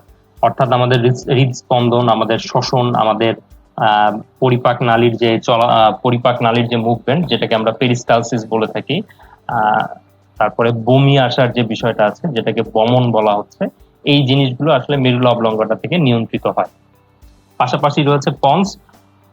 পন্স হচ্ছে আমাদের মস্তিষ্কের সাথে আমাদের যে সুষুম্না কাণ্ড রয়েছে, তার একটা সংযোগ রক্ষা করে এবং সব ধরনের সংবাদ প্রবাহের যে প্রেরণ কেন্দ্র, সেই প্রেরণ কেন্দ্র হিসাবে কাজ করে। এই জিনিসগুলো তোমাদের বইয়ে ছক করে বিস্তারিত দেওয়া আছে, আমি তাও তোমাদেরকে বলে দিলাম, এবং তোমরা বই থেকেও এটা বিস্তারিত শিখে নিবে। এটা কিন্তু পরীক্ষার জন্য খুব ইম্পর্টেন্ট। হ্যাঁ, বিশেষ করে তোমাকে যদি এখন আমি হঠাৎ করে জিজ্ঞেস করি যে আচ্ছা ভাইয়া বলতো যে আমাদের শ্বসন কেন্দ্রটা কোথায় থাকে বা আমাদের শ্বাস নেওয়ার কেন্দ্রটা কোথায় থাকে, তোমরা কিন্তু বলে ফেলতে পারবা মেরুলা অবলঙ্গটা। তবে শ্বসন কেন্দ্র কিন্তু আসলে পন্সেও কিছুটা থাকে, হ্যাঁ, যেটা তোমাদের সব বইয়ে দেওয়া নাই। তাহলে যদি তুমি অপশনে মেডুলা অবলঙ্গাটা না দেখে পন্সটা দেখো, তখন কিন্তু পন্সটা কারেক্ট আনসার হবে। অর্থাৎ শ্বসন কেন্দ্র কোথায় থাকে? শ্বসন কেন্দ্র মেডুলা অবলঙ্গাটাতেও থাকে, পন্সেও থাকে। তবে যদি মেডুলা অবলঙ্গাটা অপশনে না থাকে সেই ক্ষেত্রে তুমি পন্স দিতে পারো। আচ্ছা, এরপরে আসো, এরপরে খুবই খুবই ইম্পর্টেন্ট একটা বিষয়, সেটা হচ্ছে আমাদের 12 জোড়া যে করোটিক স্নায়ু রয়েছে, এই 12 জোড়া করোটিক স্নায়ুর নাম এবং তারা কি ধরনের স্নায়ু এবং তাদের কোথায় কোথায় বিস্তার রয়েছে, এটার একটা ছক রয়েছে। এই ছক থেকে কিন্তু পরীক্ষাতে প্রশ্ন থাকে। তাহলে সেটাতে যাওয়ার আগে তোমাদের একটা জিনিস আসলে একটু বুঝে নেওয়া দরকার, সেটা হচ্ছে আমাদের করোটিক স্নায়ুগুলোর যে ভাগ রয়েছে। হ্যাঁ, ধরো তুমি এই যে আমরা দেখছি বা আমরা গন্ধ নিচ্ছি, হ্যাঁ, এই যে কিছু সেন্স বাইরে থেকে আমাদের শরীরের ভিতরের দিকে যাচ্ছে, এই জিনিসটাকে বলা হয় সংবেদী স্নায়ু। আমি ক্লাস নেওয়ার সময় খুব সুন্দর করে এটা বোঝানো যাইতো যে ধরো তোমাকে একটা মশা কামড়াইছে, তো মশা কামড়াইছে, এই যে মশা যে কামড়াইলো এই সেন্সটা একটা নার্ভ, তোমার হাত থেকে, ধরো তোমার হাতে মশা কামড়াইছিল, হাত থেকে এটা নিয়ে নিয়ে ব্রেইনে নিয়ে গেল। ফলে যেই স্নায়ুটাই যে মশা কামড়ানোর অনুভূতি শরীরের বাইরে থেকে ব্রেইন পর্যন্ত নিয়ে গেল, সেটাকে আমরা বলতেছি সংবেদী স্নায়ু, বা ইংলিশে বলা হচ্ছে সেন্সরি নার্ভ। এরপরে দেখো তোমার ব্রেইন চিন্তা করলো যে হ্যাঁ, মশা কামড়াইছে, এখন তো মশাটা মারা দরকার। তখন ব্রেইন আরেকটা হাতকে অর্ডার দিল যে তুমি এইভাবে গিয়ে মশাটাকে মারো। তাহলে এই যে আরেকটা স্নায়ু তোমার ব্রেইন থেকে একটা সিগন্যাল হাত পর্যন্ত নিয়ে গেল, এটাকে বলা হচ্ছে সে একটা, মানে একটা কোনো কিছু করার চেষ্টা করার জন্যই তো সেন্সটা নিয়ে গেছে, তাই না? এই জন্য এটাকে বলা হয় চেষ্টীয় স্নায়ু বা মোটর। আবার এটাকে অনেক সময় যে আজ্ঞা, যেহেতু সে একটা অর্ডার নিয়ে গেছে, এই জন্য এটাকে সে আজ্ঞাবাহী স্নায়ু ইত্যাদি নামেও আসলে ডাকা হয়। আর কিছু কিছু স্নায়ু আছে যারা দুইটাই করতে পারে, সেন্স ভিতরের দিকে নিতেও পারে আবার ভিতর থেকে বাইরের দিকেও আনতে পারে, এদেরকে বলা হচ্ছে মিশ্র স্নায়ু। তাহলে এই যে এখানে তোমার একটা ছক আছে, এই ছকটা কিন্তু পরীক্ষার জন্য খুবই খুবই ইম্পর্টেন্ট। হ্যাঁ, 12 জোড়া করোটিক স্নায়ু, এই 12 জোড়া করোটিক স্নায়ুর নাম আসলে তোমাকে অবশ্যই অবশ্যই মনে রাখতে হবে, এবং যেই সিরিয়ালে আছে সেই সিরিয়ালেই মনে রাখতে হবে। হ্যাঁ, তাহলে এটা মনে রাখার জন্য অনেকেই অনেক কিছু ইউজ করে। আমি হচ্ছে আস্তে আস্তে এক একটা ধাপে ধাপে আসলে তোমাদেরকে করি। দেখো এখানে আছে যে 12 জোড়া স্নায়ুর নাম, তারপরের পয়েন্টটা হচ্ছে উৎস, তারপরে শাখা, বিস্তার, প্রকৃতি, আর হচ্ছে কাজ। তাহলে কিছু কিছু জিনিস তো আসলে তোমাকে মুখস্থ করে ফেলতে হবে, আর কিছু কিছু জিনিস আছে বুঝার বা মনে রাখার জন্য একটু ছন্দের মতো। তাহলে এই ছন্দের মতো জিনিসগুলি দিয়ে আমরা একটু মনে রাখার চেষ্টা করি। এখানে জায়গা আছে, এখানে আমরা এটাই করি। ফার্স্টে আসো নাম। নামগুলি মনে রাখার জন্য আমি যেটা ইউজ করতাম সেটা হচ্ছে এরকম: O3T2 আফাজ ভাই, তারপরে এসএইচ। এসএইচ দিয়ে, তাহলে এটার কোনো অর্থ হয় না, না? O3T2 আফাজ ভাই এসএইচ, মানে এই শব্দটাই মনে রাখবা, O3T2 আফাজ ভাই। পরীক্ষাতে এই প্রশ্নটা যেভাবে মানে এই জিনিসটা আসে, সেটা হচ্ছে পরীক্ষাতে আসে যে এদের নাম 6 নম্বরের নাম কি, 7 নম্বরের নাম কি, এইভাবে আসে। তাহলে তুমি যদি এই O3T2 আফাজ ভাই এটা যদি মনে রাখতে পারো, তাহলে কিন্তু তুমি এই যে দেখো এখানে লিখলাম O3T2 আফাজ ভাই, তাহলে বুঝতে পারতেছো প্রথম তিনটার নাম ও দিয়ে, তারপরের দুইটার নাম টি দিয়ে, তারপরে এই সিরিয়ালে এই নামগুলি আছে। তাহলে আমি বলি নামগুলো: olfactory, optic, oculomotor, trochlear, trigeminal, abducens, facial, auditory, glossopharyngeal, vagus, spinal accessory, আর হচ্ছে হাইপোগ্লসাস। তাহলে তুমি যদি আমি এটা যেভাবে এক নিঃশ্বাসে একেবারে টানা বললাম, তোমার কিন্তু এত টানা এক নিঃশ্বাসে বলতে পারতে হবে এরকম না, তোমাকে এটা জাস্ট সিরিয়াল বাই জানতে হবে। তো তুমি যদি ও দিয়ে তিনটা মানে এই কথাটা যদি মনে রাখো, তাহলে বুঝবা যে প্রথম তিনটা তো আসলে ও দিয়ে। তাহলে এই তিনটা কি? Olfactory, optic, oculomotor. তো কিভাবে মনে রাখবা? দেখো অলফ্যাক্টরি, হ্যাঁ, আমরা যে ঘ্রাণ নেই, অলফ্যাক্টরি এটার কাজ হচ্ছে ঘ্রাণ নেওয়া। তাহলে যে আমরা ঘ্রাণ নেই, ঘ্রাণটা তো নেই হচ্ছে আমরা আসলে নাক দিয়ে। তাহলে নাক কয়টা থাকে? একটা। তাহলে অলফ্যাক্টরি হতেছে এক। তারপরে আসো অপটিক। অপটিক হচ্ছে আমাদের চোখের যে স্নায়ু সেটা। তাহলে আমরা দেখতে আসলে যে স্নায়ুটা ব্যবহার করি সেটা হচ্ছে অপটিক। তাহলে চোখ কয়টা থাকে? দুইটা। তাহলে ও দিয়ে আছে তিনটা, এর মধ্যে তুমি প্রথম আর দ্বিতীয়টা বুঝে গেলা। তাহলে 3 নাম্বার যেটা আছে অকুলোমোটর, সেটা আর আলাদা করে তোমাকে মনে রাখতে হচ্ছে না। টি দিয়ে আছে দুইটা, ট্রক্লিয়ার, ট্রাইজেমিনাল, সিরিয়াল বাই তোমাকে মনে রাখতে হবে। তারপরে আসো abducens, facial, auditory, glossopharyngeal, vagus, spinal accessory, hypoglossal. তাহলে পরীক্ষাতে এইভাবে আসতে পারে যে 7 নাম্বার স্নায়ুটার নাম কি বা 6 নাম্বার স্নায়ুটার নাম কি। তো এইভাবে যদি তুমি সিরিয়াল বাই মনে রাখো, বিশেষ করে এই ফেসিয়াল 7 নাম্বার, এটাই পরীক্ষাতে বেশি আসতে দেখা গেছে। হ্যাঁ, 7 নাম্বারটা যে ফেসিয়াল, তাহলে তুমি যদি এই সূত্রটা মনে রাখো তাহলে কিন্তু তুমি এইখানে 3 2 5 হয়, 7 নাম্বারটা এফ দিয়ে এটা কিন্তু তুমি খুঁজে বাই করতে পারো, তাই না? তাহলে আমি আসলে এই সূত্র ধাপে ধাপে মনে রাখতাম। তাহলে এটা গেল, আমরা কি ছিলাম, এটা ফার্স্টে শিখলাম স্নায়ুর নাম। এবার আসো উৎস। তাহলে এদের নাম যে এরকম একদম ফিক্স, 1 নাম্বারে মানে অলফ্যাক্টরি 1 নাম্বার, অন্য কাউকে 1 নাম্বার দেওয়া যাচ্ছে না। অপটিক 2 নাম্বার, অন্য কাউকে 2 নাম্বার দেওয়া যাচ্ছে না। কেন দেওয়া যাচ্ছে না? এটা আসলে দেওয়া যাচ্ছে না এদের উৎসের কারণে, ঠিক আছে? এদের নামকরণটা করা হয়েছে আসলে উৎসর উপর ভিত্তি করে, এই জন্যই হচ্ছে এদের নাম্বারিংটা এরকম ফিক্স। তাহলে যেভাবে মনে রাখবো, অগ্র মস্তিষ্ক থেকে তুমি যদি এই উৎসগুলি পুরার ছকের মধ্যে পড়ো, দেখবো অগ্র মস্তিষ্ক থেকে 1 আর 2 উৎপত্তি লাভ করছে, মধ্য থেকে উৎপত্তি লাভ করছে কে 3 এবং 4, আর বাকি সবাই মেডুলা থেকে আসছে। হ্যাঁ, 5 থেকে যে 12 পর্যন্ত এরা সবাই আসছে তোমার মেরুলা অবলঙ্গাটা থেকে। আচ্ছা, এরপরে আসো প্রকৃতি। এটা আমি মনে রাখতাম এই একটা লাইন দিয়ে, সেটা হচ্ছে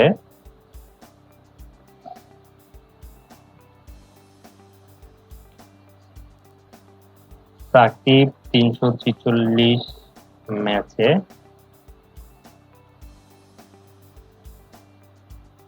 128টি সেঞ্চুরি করেন। তাহলে সাকিব 346 ম্যাচে 128টি সেঞ্চুরি করেন। হ্যাঁ, তাহলে এখানে তোমার অবশ্যই একটা জিনিস খেয়াল রাখতে হবে যে ম্যাচ তো বেশি খেলতে হবে, যতগুলি সেঞ্চুরি তার থেকে তো ম্যাচ অবশ্যই বেশি খেলতে হবে।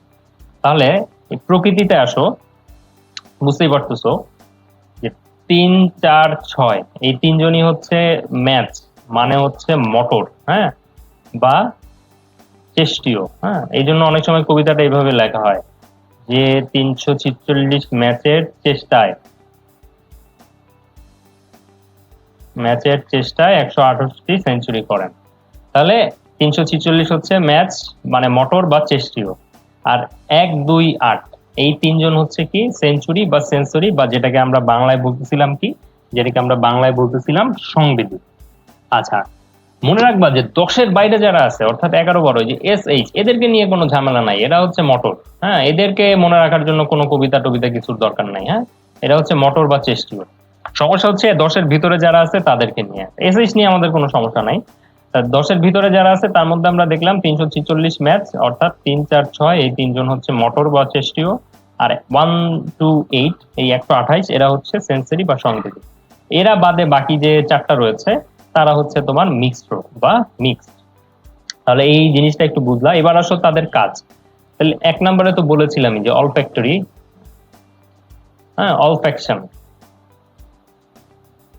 অলফ্যাকশন মানেই হচ্ছে ঘ্রাণ নেওয়া, তাহলে সে ঘ্রাণ নিতে সাহায্য করে। তারপরে হচ্ছে অপটিক, অপটিক হচ্ছে আমাদের দেখতে সাহায্য করে। দেন হচ্ছে অকুলোমোটর।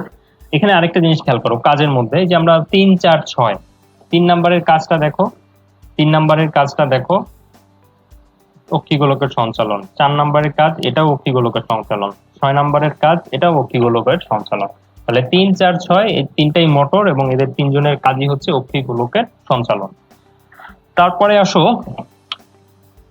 এইভাবে তুমি যদি একটু নামগুলি একটু খেয়াল করো তাহলে নামগুলো থেকে অনেকগুলোর কাজ আসলে তুমি বের করে ফেলতে পারবা। তবে অ্যাডমিশন টেস্টে সাধারণত স্নায়ুর নাম এবং এই স্নায়ুটা কি প্রকৃতির, এই জিনিসটা আসলে অ্যাডমিশন টেস্টে বেশি আসে। তাহলে এই ছকটা খুব ভালো করে পড়বা। ভার্সিটি অ্যাডমিশন টেস্টে এই ছকটা থেকে সাধারণত দেখা যায় যে নাম থেকেই প্রশ্ন চলে আসে। মেডিকেল অ্যাডমিশন টেস্টে একটু ভিতর থেকে প্রশ্ন আসতে পারে। আচ্ছা, এইবার আসো আমরা সুষুম্না কাণ্ড বা স্পাইনাল কর্ডের মধ্যে যাই।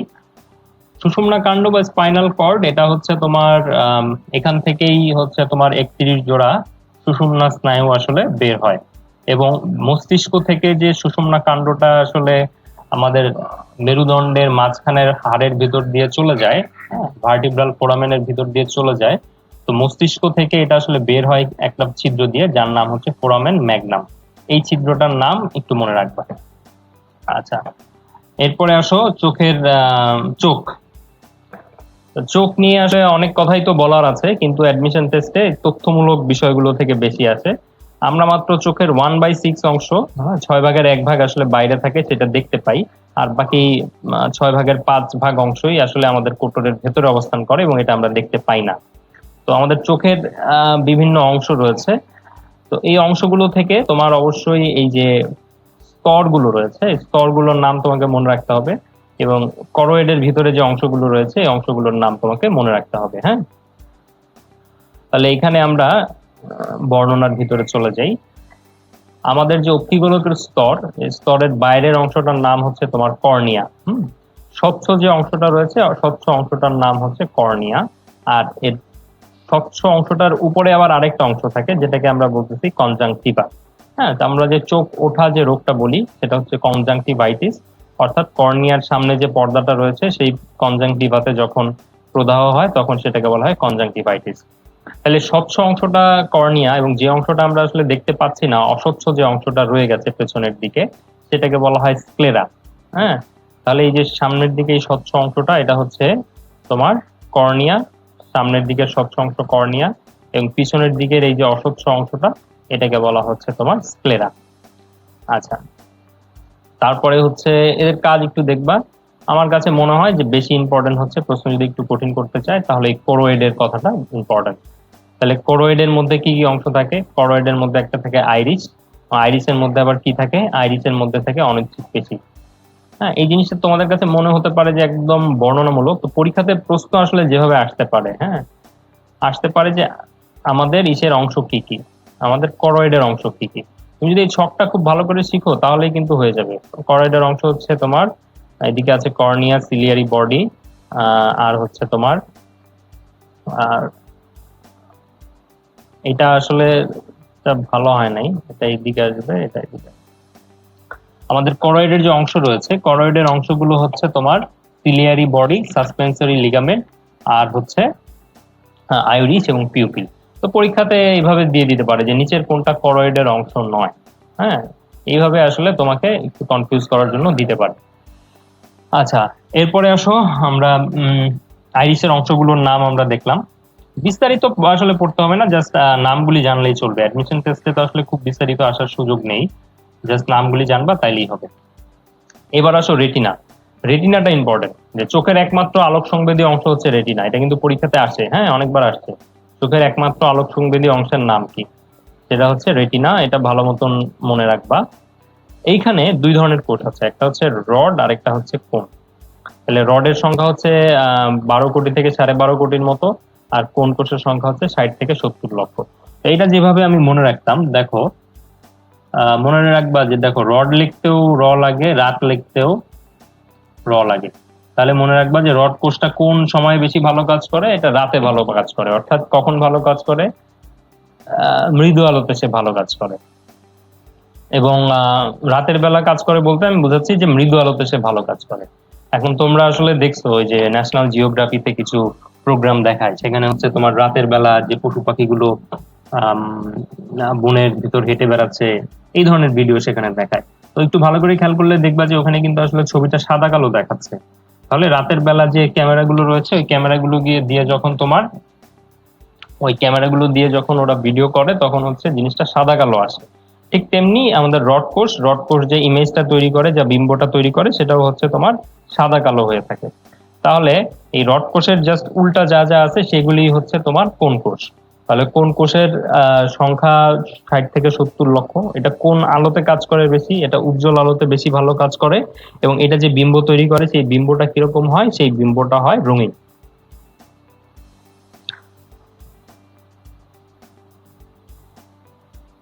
আচ্ছা, এরপরে আসো আমরা পরের বিষয়টাতে যাই। এই যে এখানে এই রড কোষ আর কোণ কোষের পার্থক্য দেওয়া আছে, মানে সব করে দেওয়া নাই, এমনি বর্ণনা হিসেবে দেওয়া আছে যে কোনগুলো হচ্ছে তোমার উজ্জ্বল আলো এবং রঙিন বিম্ব দেখার জন্য, আর হচ্ছে রড কোষগুলো হচ্ছে অনুজ্জ্বল আলোতে, এবং এটা হচ্ছে সাদা কালো বিম্ব তৈরি করে। এখন কোন কোষ আছে তিন তিন ধরনের, এবং এই কোন কোষগুলোর যদি কোনো কারণে অ্যাবসেন্স থাকে সেই ক্ষেত্রেই কিন্তু তোমার আমরা জানি যে বর্ণান্ধতা বলে এক ধরনের রোগ আছে, সেই রোগগুলো হয়ে থাকে। হ্যাঁ, আচ্ছা, এরপরে আসো রেটিনার বিভিন্ন অংশের নাম। এই অংশগুলোর নাম একটু দেখবা। একটা হচ্ছে অন্ধবিন্দু, চোখের একটা রেটিনার একটা নির্দিষ্ট পয়েন্টে আলো পড়লে আমরা আসলে বিম্বটা দেখতে পাই না, এটাকে বলা হয় অন্ধবিন্দু। আর যেখানে সবচেয়ে বেশি কোন কোষ পাওয়া যায় সেটাকে বলা হয় ফোবিয়া সেন্ট্রালিস। আর আমাদের চোখের দেখার জন্য যে স্নায়ুটা রয়েছে সেটা হচ্ছে অপটিক স্নায়ু, এটাও এসে রেটিনাতে সংযুক্ত হয়। আচ্ছা, লেন্স থেকে ইম্পর্টেন্ট কথা হচ্ছে লেন্সে কোনো রক্ত সরবরাহ নেই, এবং লেন্সের যে কোষ সেই কোষের ভিতরে কিন্তু কোনো নিউক্লিয়াস থাকে না। প্রকৃতপক্ষে লেন্স হচ্ছে আসলে এক ধরনের প্রোটিন দিয়ে তৈরি হয়। তো তারপরে তোমাদের বইয়ের একটা অংশে লেখা আছে যে চোখের যে লেন্সের যে কোষ সেখানে কোনো নিউক্লিয়াস থাকে না। এরকম তোমাদের বইয়ে আরো কয়েকটা কোষের নাম উল্লেখ করা আছে যাদের মধ্যে নিউক্লিয়াস থাকে না। এটা কিন্তু পরীক্ষার জন্য ইম্পর্টেন্ট। এরকম নিউক্লিয়াস বিহীন কোষ রয়েছে কি কি? নিউক্লিয়াস বিহীন কোষ রয়েছে তোমার লোহিত রক্তকণিকা, অনুচক্রিকা, চোখের লেন্সের কোষ, এবং আরেকটা রয়েছে সেটা হচ্ছে তোমার উদ্ভিদের ভেতর থাকে, সেটা হচ্ছে আমাদের যে সিবনল। এই সিবনল নামের কোষটা, সেখানেও কিন্তু কোনো নিউক্লিয়াস থাকে না। আচ্ছা, এরপরে আসো আহ চোখের প্রকোষ্ঠগুলো। এই চোখের প্রকোষ্ঠের মধ্যে তোমার তিনটা প্রকোষ্ঠ থাকে: অগ্র প্রকোষ্ঠ, পশ্চাৎ প্রকোষ্ঠ, এবং আরেকটা হচ্ছে ভিট্রিয়াস প্রকোষ্ঠ। তো এটার ভিতরে কোথায় কি থাকে? প্রথম দুইটা প্রকোষ্ঠে থাকে হচ্ছে তোমার অ্যাকুয়াস হিউমার, এবং পরবর্তী যে প্রকোষ্ঠটা রয়েছে ভিট্রিয়াস প্রকোষ্ঠ, সেটার মধ্যে ভিট্রিয়াস হিউমার থাকে। তো ভিট্রিয়াস হিউমারের উপাদান কি কি, এই জিনিসটা একটু জেনে রাখতে পারো, পরীক্ষাতে প্রশ্ন যদি খুব বেশি কঠিন হয় তখন আসতে পারে। হ্যাঁ, পানি এবং 1%, 99 ভাগই থাকে পানি, এবং 1% কোলাজেন এবং হ্যালুরোনিক অ্যাসিড এটার ভিতরে অবস্থান করে। আচ্ছা, এরপরে আসো চোখের আনুষঙ্গিক অংশ। চোখের আনুষঙ্গিক অংশের ভিতরে কয়টা পেশি থাকে, এই পেশিটা একটু নামগুলি দেখবা। চারটা পেশি থাকে, এবং হচ্ছে চারটা থাকে স্ট্রেইট বা রেক্টাস পেশি, এবং দুইটা থাকে অবলিক বা আড়াআড়ি যে পেশি সেটা। তো তোমাদের একটু মনে রাখতে হবে যে এই পেশিগুলোর মধ্যে তুমি চারটার নাম ওইভাবে না করে লাস্টে অবলিক গুলির নাম সুপিরিয়র অবলিক আর ইনফিরিয়র অবলিক। আর তুমি যদি ওয়ার্ডগুলির মিনিং জানো তাহলে আসলে নামগুলি খুব বেশি কঠিন না। Medial, lateral, superior, inferior. Medial মানে হচ্ছে মাঝখানের দিকে, ল্যাটারাল মানে হচ্ছে পাশের দিকে। যদি এটা ধরো চোখ একটা গোলাকৃতির জিনিস হয়, উপরের দিকে হচ্ছে সুপিরিয়র রেক্টাস, নিচের দিকে ইনফিরিয়র রেক্টাস, মাঝখানের দিকে মিডিয়াল রেক্টাস, এবং পাশের দিকে ল্যাটারাল রেক্টাস। এরকম রেক্টাস মানে হচ্ছে সোজা, আর অবলিক মানে তো বুঝতেই পারতেছো, অবলিক মানে হচ্ছে কোনাকুনি। হ্যাঁ, সুপিরিয়র অবলিক, ইনফিরিয়র অবলিক, এরকম। আচ্ছা, এরপরে আসো অক্ষিক পল্লব বা চোখের পাতা। এখানে জাস্ট একটু নামগুলি দেখবা। আমার কাছে মনে হয় ইম্পর্টেন্ট যেগুলি, সেটা হচ্ছে এই যে 6 নম্বরের জায়গাটা। চোখে তিন ধরনের গ্রন্থি থাকে, একটা হচ্ছে অশ্রু গ্রন্থি বা ল্যাক্রিমাল গ্ল্যান্ড, অশ্রু গ্রন্থি, হার্ডেরিয়ান গ্রন্থি, আর একটা হচ্ছে মেবোবিয়ান গ্রন্থি। হ্যাঁ, তাহলে এই গ্রন্থি তিনটার নাম মনে রাখবা, এবং তিনটা জিনিস থাকা মানেই কিন্তু পরীক্ষাতে আসলে প্রশ্ন করাটা সহজ, দিয়ে দিতেই পারে যে নিচের কোনটা চোখের গ্রন্থি নয়। ঠিক আছে। আচ্ছা, এরপরে আসো দর্শন, প্রতিবিম্ব গঠন ও দর্শন প্রক্রিয়া। তোমরা সবাই জানো যে আলটিমেটলি বিম্বটা তৈরি হয় হচ্ছে রেটিনাতে, এবং রেটিনাতেই বিম্ব তৈরি হয়, এবং রেটিনা হচ্ছে চোখের একমাত্র আলোক সংবেদী অংশ। এই তথ্যটা মনে রাখবে। এবার আসো উপযোজন। উপযোজন সম্পর্কে বিস্তারিত তোমার আসলে জানা দরকার নেই, এখানে কয়েকটা তথ্য আসলে একটু জানা দরকার। সেটা হচ্ছে যে আমাদের চোখের একটা চোখ আরেকটা চোখ থেকে কতটুকু দূরে অবস্থিত। একটা চোখ আরেকটা চোখ থেকে 6.3 সেন্টিমিটার দূরে অবস্থিত, এই তথ্যটা মনে রাখবা। এরপরে আসো কান। এই কানেরও এই সেম ফ্লোচার্টটা করে দেওয়া আছে, এবং দেখো প্রত্যেকটা জিনিসের মধ্যেই কিন্তু কম বেশি তিনটা করে অংশ আছে। কানের অংশ হচ্ছে তিনটা: বহিকর্ণ, মধ্যকর্ণ, অন্তকর্ণ। বহিকর্ণের আবার তিনটা অংশ: পিনা, কর্ণকুহর, আর হচ্ছে কর্ণপটহ। হ্যাঁ, তাহলে আমাদের যেটা করতে হবে এই নামগুলি মনে রাখতে হবে যে কোনটা কোন কানের অংশ। তারপর দেখো মধ্যকর্ণে আবার তিনটা জিনিস: কর্ণাস্থি, ইউস্টেশিয়ান নালী, আর হচ্ছে ছিদ্রপথ। হ্যাঁ, তো এদের নামগুলি একটু মনে রাখবা। কর্ণাস্থি আছে বা কানের অস্থি আছে আবার তিন ধরনের: ম্যালিয়াস, ইনকাস, আর হচ্ছে স্টেপিস। এখানে দুইবার ইনকাস হয়ে গেছে, এটা হবে স্টেপিস।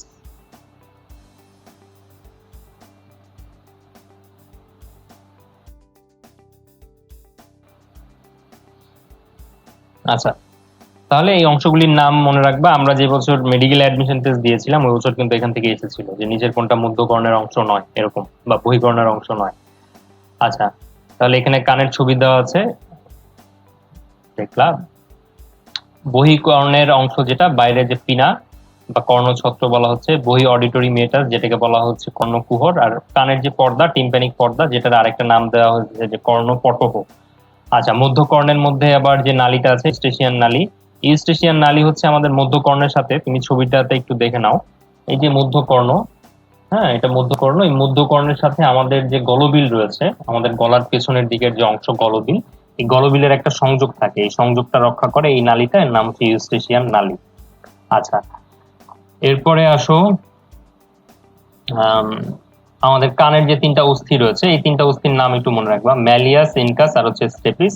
এবং আরেকটা জিনিস মনে রাখবা, এদেরকে দেখতে কিরকম, ম্যালিয়াস দেখতে হাতুড়ির মতো, ইনকাস দেখতে হচ্ছে নেহাই বা অ্যানভিলের মতো। হ্যাঁ, তো আমি যখন ক্লাস নিতাম সবাইকে, সামনাসামনি ক্লাস নিলে সবাইকে জিজ্ঞেস করতাম বা করতাম যে আচ্ছা ভাইয়া বলো তো যে নেহাই যে লেখা, যে ইনকাস দেখতে নেহাই এর মতো, নেহাই জিনিসটা আসলে কি? তো এটা দেখা যেত যে অধিকাংশ স্টুডেন্টই তখন আনসার দিতে পারতো না। তো নেহাই জিনিসটা হচ্ছে তোমার আম, যারা হচ্ছে লোহা নিয়ে কাজ করে, হুম, তারা হচ্ছে দেখবা যে লোহাটা গরম করার পর একটা জিনিসের উপরে রেখে আহ, পিটিয়ে পিটিয়ে ওটাকে সমান করে। তো যেই জিনিসটার উপরে রেখে পেটানো হয় সেটাকেই বলা হয় হচ্ছে নেহাই বা অ্যানভিল। হ্যাঁ, তো যাই হোক, এরপরে আসলে স্টেপিস। স্টেপিস হচ্ছে ঘোড়ার জিনের মতো, এবং স্টেপিস হচ্ছে আমাদের শরীরের সবচেয়ে ছোট অস্থি। হ্যাঁ, এটা একটু মনে রাখবা সাধারণ জ্ঞানের অংশ হিসাবে, সব থেকে ছোট অস্থি, আমাদের শরীরে যত অস্থি আছে তার মধ্যে সবচেয়ে ছোট হচ্ছে স্টেপিস।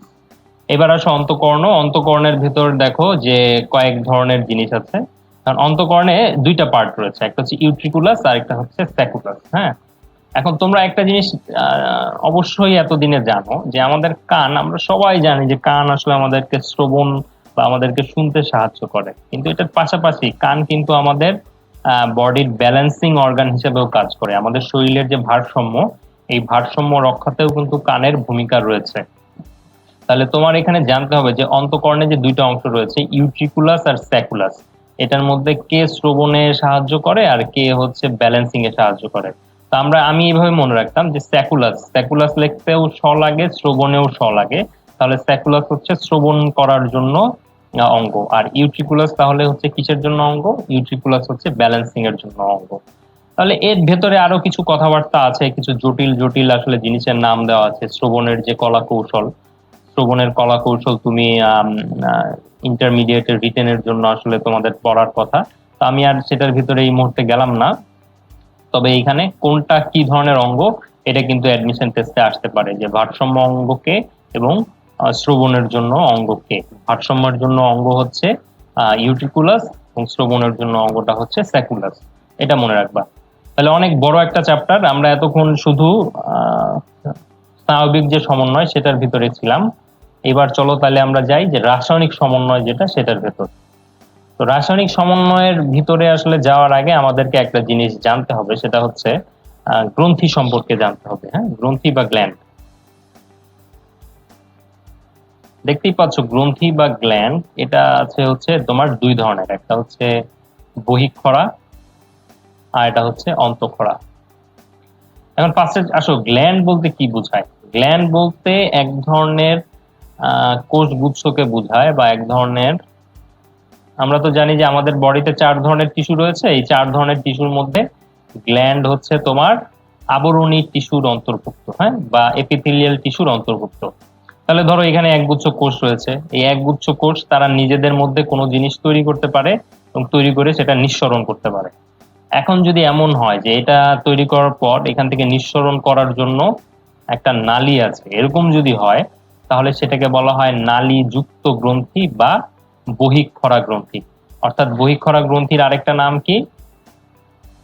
এটা হচ্ছে তোমার নালী যুক্ত। হ্যাঁ, আর যদি এমন হয় যে এখানে একগুচ্ছ কোষ আছে, ধরো এখানে একগুচ্ছ কোষ আছে, তো এই কোষগুলি যা নিঃসরণ করে সেটা নিঃসরণ করার জন্য কোনো নালী নাই, হ্যাঁ, সেটা নিঃসরণ করার জন্য নালী নাই, এর ফলে ও কি করে চারিদিকে বের করে দেয় এবং তাকে বহন করে কে? তাকে বহন করে হচ্ছে রক্ত। তাহলে এই যে নালীবিহীন গ্রন্থি, এটাকেই বলা হচ্ছে অন্তঃক্ষরা গ্রন্থি। এখন আমি যদি তোমাকে জিজ্ঞেস করি যে আচ্ছা ভাই বলো তো, নালীযুক্ত গ্রন্থিটা বেশি দূরে যেতে পারে না নালীবিহীন গ্রন্থিটা বেশি দূরে যেতে পারে? তখন কিন্তু আমরা ক্লাসে যেটা আনসারটা পাই, অনেকেই বলে যে আচ্ছা ভাই ওর তো নালী আছে, তাহলে নালীযুক্ত বেশি দূরে যেতে পারবে। কিন্তু আসলে ব্যাপারটা ভুল। দেখো, নালীবিহীন ওকে পরিবহন করার জন্য আছে হচ্ছে রক্ত। এখন তুমি তো নিশ্চয়ই জানো যে রক্তটা সারা শরীরে পরিবাহিত হচ্ছে বা সারা শরীরে ঘুরে বেড়াচ্ছে। তাহলে রক্তের মাধ্যমে নালীবিহীন গ্রন্থি থেকে যা নিঃসরণ হয় সেটা সারা শরীরে দূরে গিয়ে কাজ করতে পারে, হ্যাঁ। আর নালীযুক্ত গ্রন্থিটা যেটা হয়, নালী যেখানে শেষ সেখানেই হয়তো ওই পদার্থগুলি বের হইলো এবং সেখানেই কাজ করে শেষ হয়ে গেল। তাহলে আমরা এই দুই ধরনের গ্রন্থি পেলাম, অন্তঃক্ষরা গ্রন্থি এবং বহিঃক্ষরা গ্রন্থি। এখানে দেখো, এখানে কিন্তু এই কথাগুলি দেওয়া আছে যে একজনের হচ্ছে নালী থাকে, আরেকজনের নালী থাকে না। যার নালী থাকে সে হচ্ছে কাছেই কাজ করে, নালী যেখানে শেষ হয় সেখানে গিয়েই কাজ করে। আর যার নালী থাকে না তাকে রক্ত পরিবহন করে নিয়ে যায় এবং রক্ত দূরে দূরে গুলে নিয়ে কাজ করে। তাহলে আমাদের অন্তঃক্ষরা গ্রন্থির ভেতরে আসলে আমরা যে জিনিসটা দেখব সেটা হচ্ছে এই নালীবিহীন যে গ্রন্থিগুলো রয়েছে তারা যা নিঃসরণ করে, এই নিঃসরণটাকে বলা হয় হচ্ছে হরমোন। এবং এই হরমোন গুলো হচ্ছে রাসায়নিক দূত হিসাবে কাজ করে। রাসায়নিক দূত হিসাবে যেখান থেকে উৎপত্তি লাভ করে তার থেকে অনেক দূরে দূরে গিয়ে কাজ করে। তাহলে এই জিনিসটা এখানে হরমোনের বৈশিষ্ট্যগুলো দেওয়া আছে। বৈশিষ্ট্যগুলো তুমি, আমরা যে সংজ্ঞাটা পড়লাম এই সংজ্ঞাটা থেকেই কিন্তু অনেক ধরনের তুমি কথা এখানে পেয়ে গেলে, হ্যাঁ। যে এটা রক্তে বাহিত হয়, উৎপত্তি স্থল থেকে দূরে গিয়ে কাজ করে। তো হরমোনের আবার একটা খুব ইম্পর্টেন্ট একটা বৈশিষ্ট্য হচ্ছে যে হরমোনের ক্রিয়াগুলো খুব আস্তে আস্তে হয়। এনজাইমের ক্রিয়া, যেমন এনজাইমের কাজই ছিল বিক্রিয়ার গতিকে ত্বরান্বিত করা, হরমোনের কাজ কিন্তু আবার সেরকম না। হরমোনের কাজ হচ্ছে সে খুব ধীরে ধীরে, ধরো গ্রোথ হরমোন, সে তো একদিনে হঠাৎ করে তোমাকে বড় করে দেয়নি, সেটা ধীরে ধীরে ধীরে ধীরে তোমাকে সে হচ্ছে কাজ করে করে তোমাকে বড় করে দিয়েছে। তাহলে এরকম হরমোনের ক্রিয়া খুব ধীরে ধীরে সংঘটিত হয়। তো হরমোনের যে বৈশিষ্ট্য, এটা তোমরা রিটেনের জন্য হয়তো অনেক ভালো মতন শিখেছিলে। আহ, এটা অ্যাডমিশন টেস্টেও ইম্পর্টেন্ট। তাহলে আমাদের শরীরে যে গ্রন্থিগুলো রয়েছে এই গ্রন্থিগুলোর ছবিতে এখানে দেওয়া আছে যে শরীরের কোথায় কোথায় কি গ্রন্থি আছে। হাইপোথ্যালামাস এটা ব্রেনের একটা অংশ, কিন্তু সে আহ, আমাদের পিটুইটারি গ্রন্থিকে নিয়ন্ত্রণ করে। এই জিনিসটা তো তোমরা আগেই জেনেছো। এছাড়া রয়েছে পিনিয়াল গ্ল্যান্ড, তারপরে রয়েছে আমাদের গ্রন্থির রাজা পিটুইটারি গ্ল্যান্ড। এখানে ছবি দেওয়া আছে, ছবিতে তুমি দেখবে। তো তোমাদের বইয়ে আসলে কয়েকটা ছক আছে যেটা পরীক্ষার জন্য খুবই খুবই ইম্পর্টেন্ট। একটা হচ্ছে তোমার করোটিক স্নায়ুর ছক, যেটা আমরা একটু আগে পড়ে এসেছি। আরেকটা হচ্ছে তোমার হরমোনের ছক, যেটা এখন আমরা পড়বো। আর এটা হচ্ছে কঙ্কাল তন্ত্রের একটা ছক আছে, এটা ইম্পর্টেন্ট।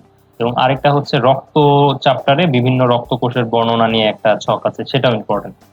তাহলে এখানে দেখো, আমাদের যে হরমোন, এটার মধ্যে পিটুইটারি গ্রন্থি, পিটুইটারি গ্রন্থি কিন্তু অন্যান্য সব গ্রন্থিকে নিয়ন্ত্রণ করে, হ্যাঁ। অন্যান্য সব গ্রন্থিকে নিয়ন্ত্রণ করে, এই জন্য পিটুইটারিকে বলা হয় গ্রন্থির রাজা, বা এটাকে বলা হয় মাস্টার গ্ল্যান্ড, হ্যাঁ। এই নামটা একটু মনে রাখবা। তো পিটুইটারি থেকে, পিটুইটারির আবার তিনটা ভাগ আছে, অগ্রভাগ, মধ্যভাগ আর হচ্ছে পশ্চাৎ ভাগ। তাহলে অগ্রভাগ থেকে যে হরমোনগুলি নিঃসৃত হয়, দেখো নাম শুনে কিন্তু বোঝা যাচ্ছে যে বৃদ্ধি পোষক হরমোন, অর্থাৎ সে গ্রোথ হরমোনটা মানে আমাদের বডিতে যে গ্রোথ হরমোন রয়েছে সেই গ্রোথ হরমোনটা সে বের করছে। থাইরয়েড স্টিমুলেটিং হরমোন, অর্থাৎ থাইরয়েড গ্রন্থিকে উদ্দীপ্ত করার জন্য যে হরমোন সেটা বের হচ্ছে। এছাড়া রয়েছে luteinising hormone, follicle stimulating hormone বা এফএসএইচ, প্রোল্যাক্টিং হরমোন, আর হচ্ছে অ্যাড্রেনোকর্টিকোট্রপিক হরমোন। তাহলে দেখো এই নামগুলির সাথে কিন্তু এই হরমোনগুলির কাজও আলাদা আলাদা করে দেওয়া আছে, যে গ্রোথ হরমোন কি কাজ করে, থাইরয়েড স্টিমুলেটিং হরমোন কি কাজ করে 2 নাম্বার, লুটিনাইজিং হরমোনটা কি কাজ করে 3 নাম্বার, 4 নাম্বার এফএসএইচ কি করে, 5 নাম্বার প্রোল্যাক্টিন কি করে, এবং 6 নাম্বার অ্যাড্রেনোকর্টিকোট্রপিক হরমোনটা কি করে। তাহলে এটা এখানে একটু দেখবা। মধ্যভাগ থেকে এমএসএইচ নামের একটা হরমোন বের হয়, সে হচ্ছে মেলানোপোর কোষের আমরা সবাই জানি মেলানোসাইট নামে আমাদের একটা কোষ রয়েছে, সেই কোষ হচ্ছে আমাদের শরীরের গায়ের রং নিয়ন্ত্রণের কাজ করে। তো সেই মেলানিন নামের একটা পদার্থ সেই কোষ নিঃসরণ করে, তো তাকে নিয়ন্ত্রণ করা হচ্ছে মেলানোসাইট স্টিমুলেটিং হরমোন বা এমএসএইচ। এখন এখানে আমার কাছে খুবই ইম্পর্টেন্ট মনে হয়, হ্যাঁ বেশি ইম্পর্টেন্ট মনে হয় এখান থেকে, এই ছকটা পুরোটাই ইম্পর্টেন্ট, কিন্তু তারপরেও আমার কাছে মনে হয় যে এখানে বেশি ইম্পর্টেন্ট হচ্ছে পশ্চাৎ পিটুইটারি। পশ্চাৎ পিটুইটারিতে দুইটা হরমোন, এই হরমোনগুলো এখানে কিন্তু তৈরি হয় না, এখানে জমা থাকে। এই হরমোনগুলো তৈরি হয় হচ্ছে, আমি এডিএইচ এবং অক্সিটোসিনের কথা বলছি, হ্যাঁ এডিএইচ আর অক্সিটোসিন, এরা তৈরি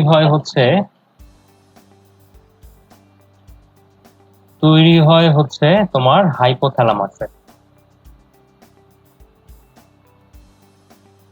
কিন্তু জমা থাকে তোমার কোথায়, জমা থাকে পশ্চাৎ পিটুইটারিতে।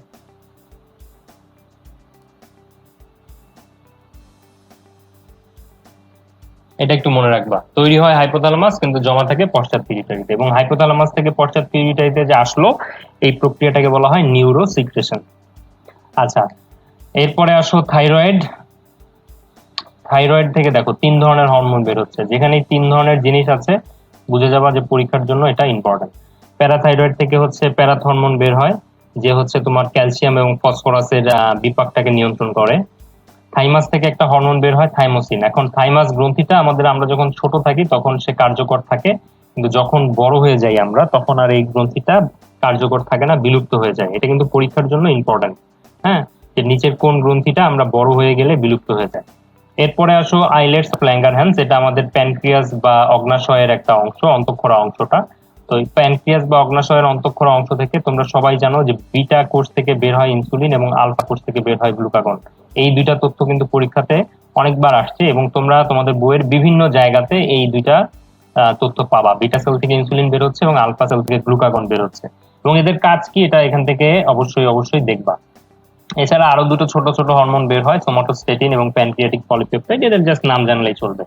অ্যাড্রেনাল গ্রন্থি, এর আবার কয়েকটা অংশ রয়েছে, গ্লুকোকর্টিকয়েড, একটা হচ্ছে কর্টেক্স আর একটা হচ্ছে মেডুলা। কর্টেক্স থেকে গ্লুকোকর্টিকয়েড এবং মিনারেলোকর্টিকয়েড বের হয়। দেখো নাম শুনেই বোঝা যাচ্ছে গ্লুকোকর্টিকয়েড অর্থাৎ সে গ্লুকোজের বিপাক নিয়ন্ত্রণে সে একটা ভূমিকা রাখবে, অর্থাৎ শর্করা নিয়ন্ত্রণে সে একটা ভূমিকা রাখবে। মিনারেলোকর্টিকয়েড অর্থাৎ সে মিনারেল অর্থাৎ খনিজ লবণগুলো যে রয়েছে তাদের বিপাকে সে নিয়ন্ত্রণ করবে। আর মেডুলা থেকে যেটা আসে অ্যাড্রেনালিন, নর অ্যাড্রেনালিন। তোমাদের কাছে হয়তো মনে হতে পারে যে আসলে ভাইয়া তো শুধু একটার পর একটা বলেই যাচ্ছে, কিন্তু এখানে আসলে এদের নাম এবং কাজ আসলে একটু মনে রাখতে হবে তোমাকে, এটা কিছু করার নাই।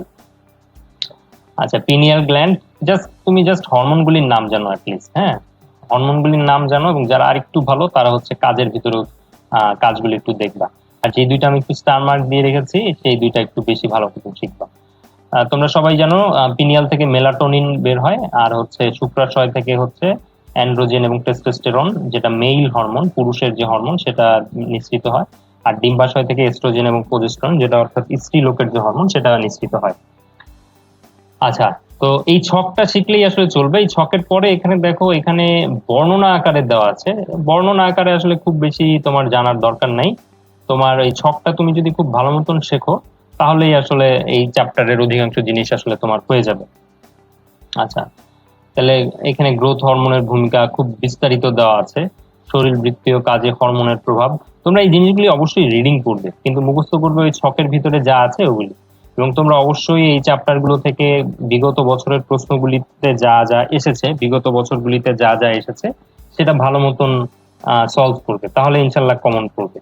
তাহলে হরমোন নিয়ে আমরা খুব বেশি কিছু বলবো না, আমরা জাস্ট ছক, অনেক কিছু আছে কিন্তু আমরা ছকটা ভালো মতন শিখবো। ছকটা যদি ভালো মতন শিখি তাহলেই কিন্তু আমরা মোটামুটি আমার মনে হয় যে এখান থেকে প্রশ্ন আসলে তোমাদের সেটা কোন করবে। ছকটা খুব ভালো মতন শিখবে, হ্যাঁ। এবং বিশেষ বিশেষ কিছু তথ্য যেগুলো, সেটা হচ্ছে তোমার মাস্টার গ্ল্যান্ড কাকে বলা হয়, কোন গ্রন্থিটা সব সময় কার্যকর থাকে না, হ্যাঁ এই তথ্যগুলি, এই যে থাইমাস গ্রন্থি যেটা বলেছি সবসময় কার্যকর থাকে না। তারপর দেখো থাইরয়েড গ্রন্থি থেকে কি কি হরমোন বের হয়, 3টা হরমোন বের হয়। আর তাহলে এখান থেকে কিন্তু খুব চমৎকার একটা প্রশ্ন করা সম্ভব যে নিচের কোনটা থাইরয়েড গ্রন্থি থেকে বের হয় না। ট্রাইয়োডোথাইরোনিন, থাইরক্সিন, আর হচ্ছে তোমার ক্যালসিটোনিন। আর এটার সাথে তোমাকে কনফিউজ করার জন্য কিন্তু থাইমোসিনটা লাগাই দিতে পারে, কারণ নামটা খুব কাছাকাছি। তাহলে আমার মনে হয় তুমি যদি এই ছকটা পড়ো তাহলে ভিতরের বিস্তারিততে যেতে হবে না। তো আমাদের এই পর্যন্তই ক্লাস ছিল। তোমরা আগে বিগত বছরগুলির প্রশ্নগুলি সলভ করো, একটা অনেক বড় চ্যাপ্টার, মনোযোগ দিয়ে তোমরা শুনেছো। তোমাদের সবাইকে অনেক অনেক ধন্যবাদ। সবাই ভালো থাকো, খোদা হাফেজ।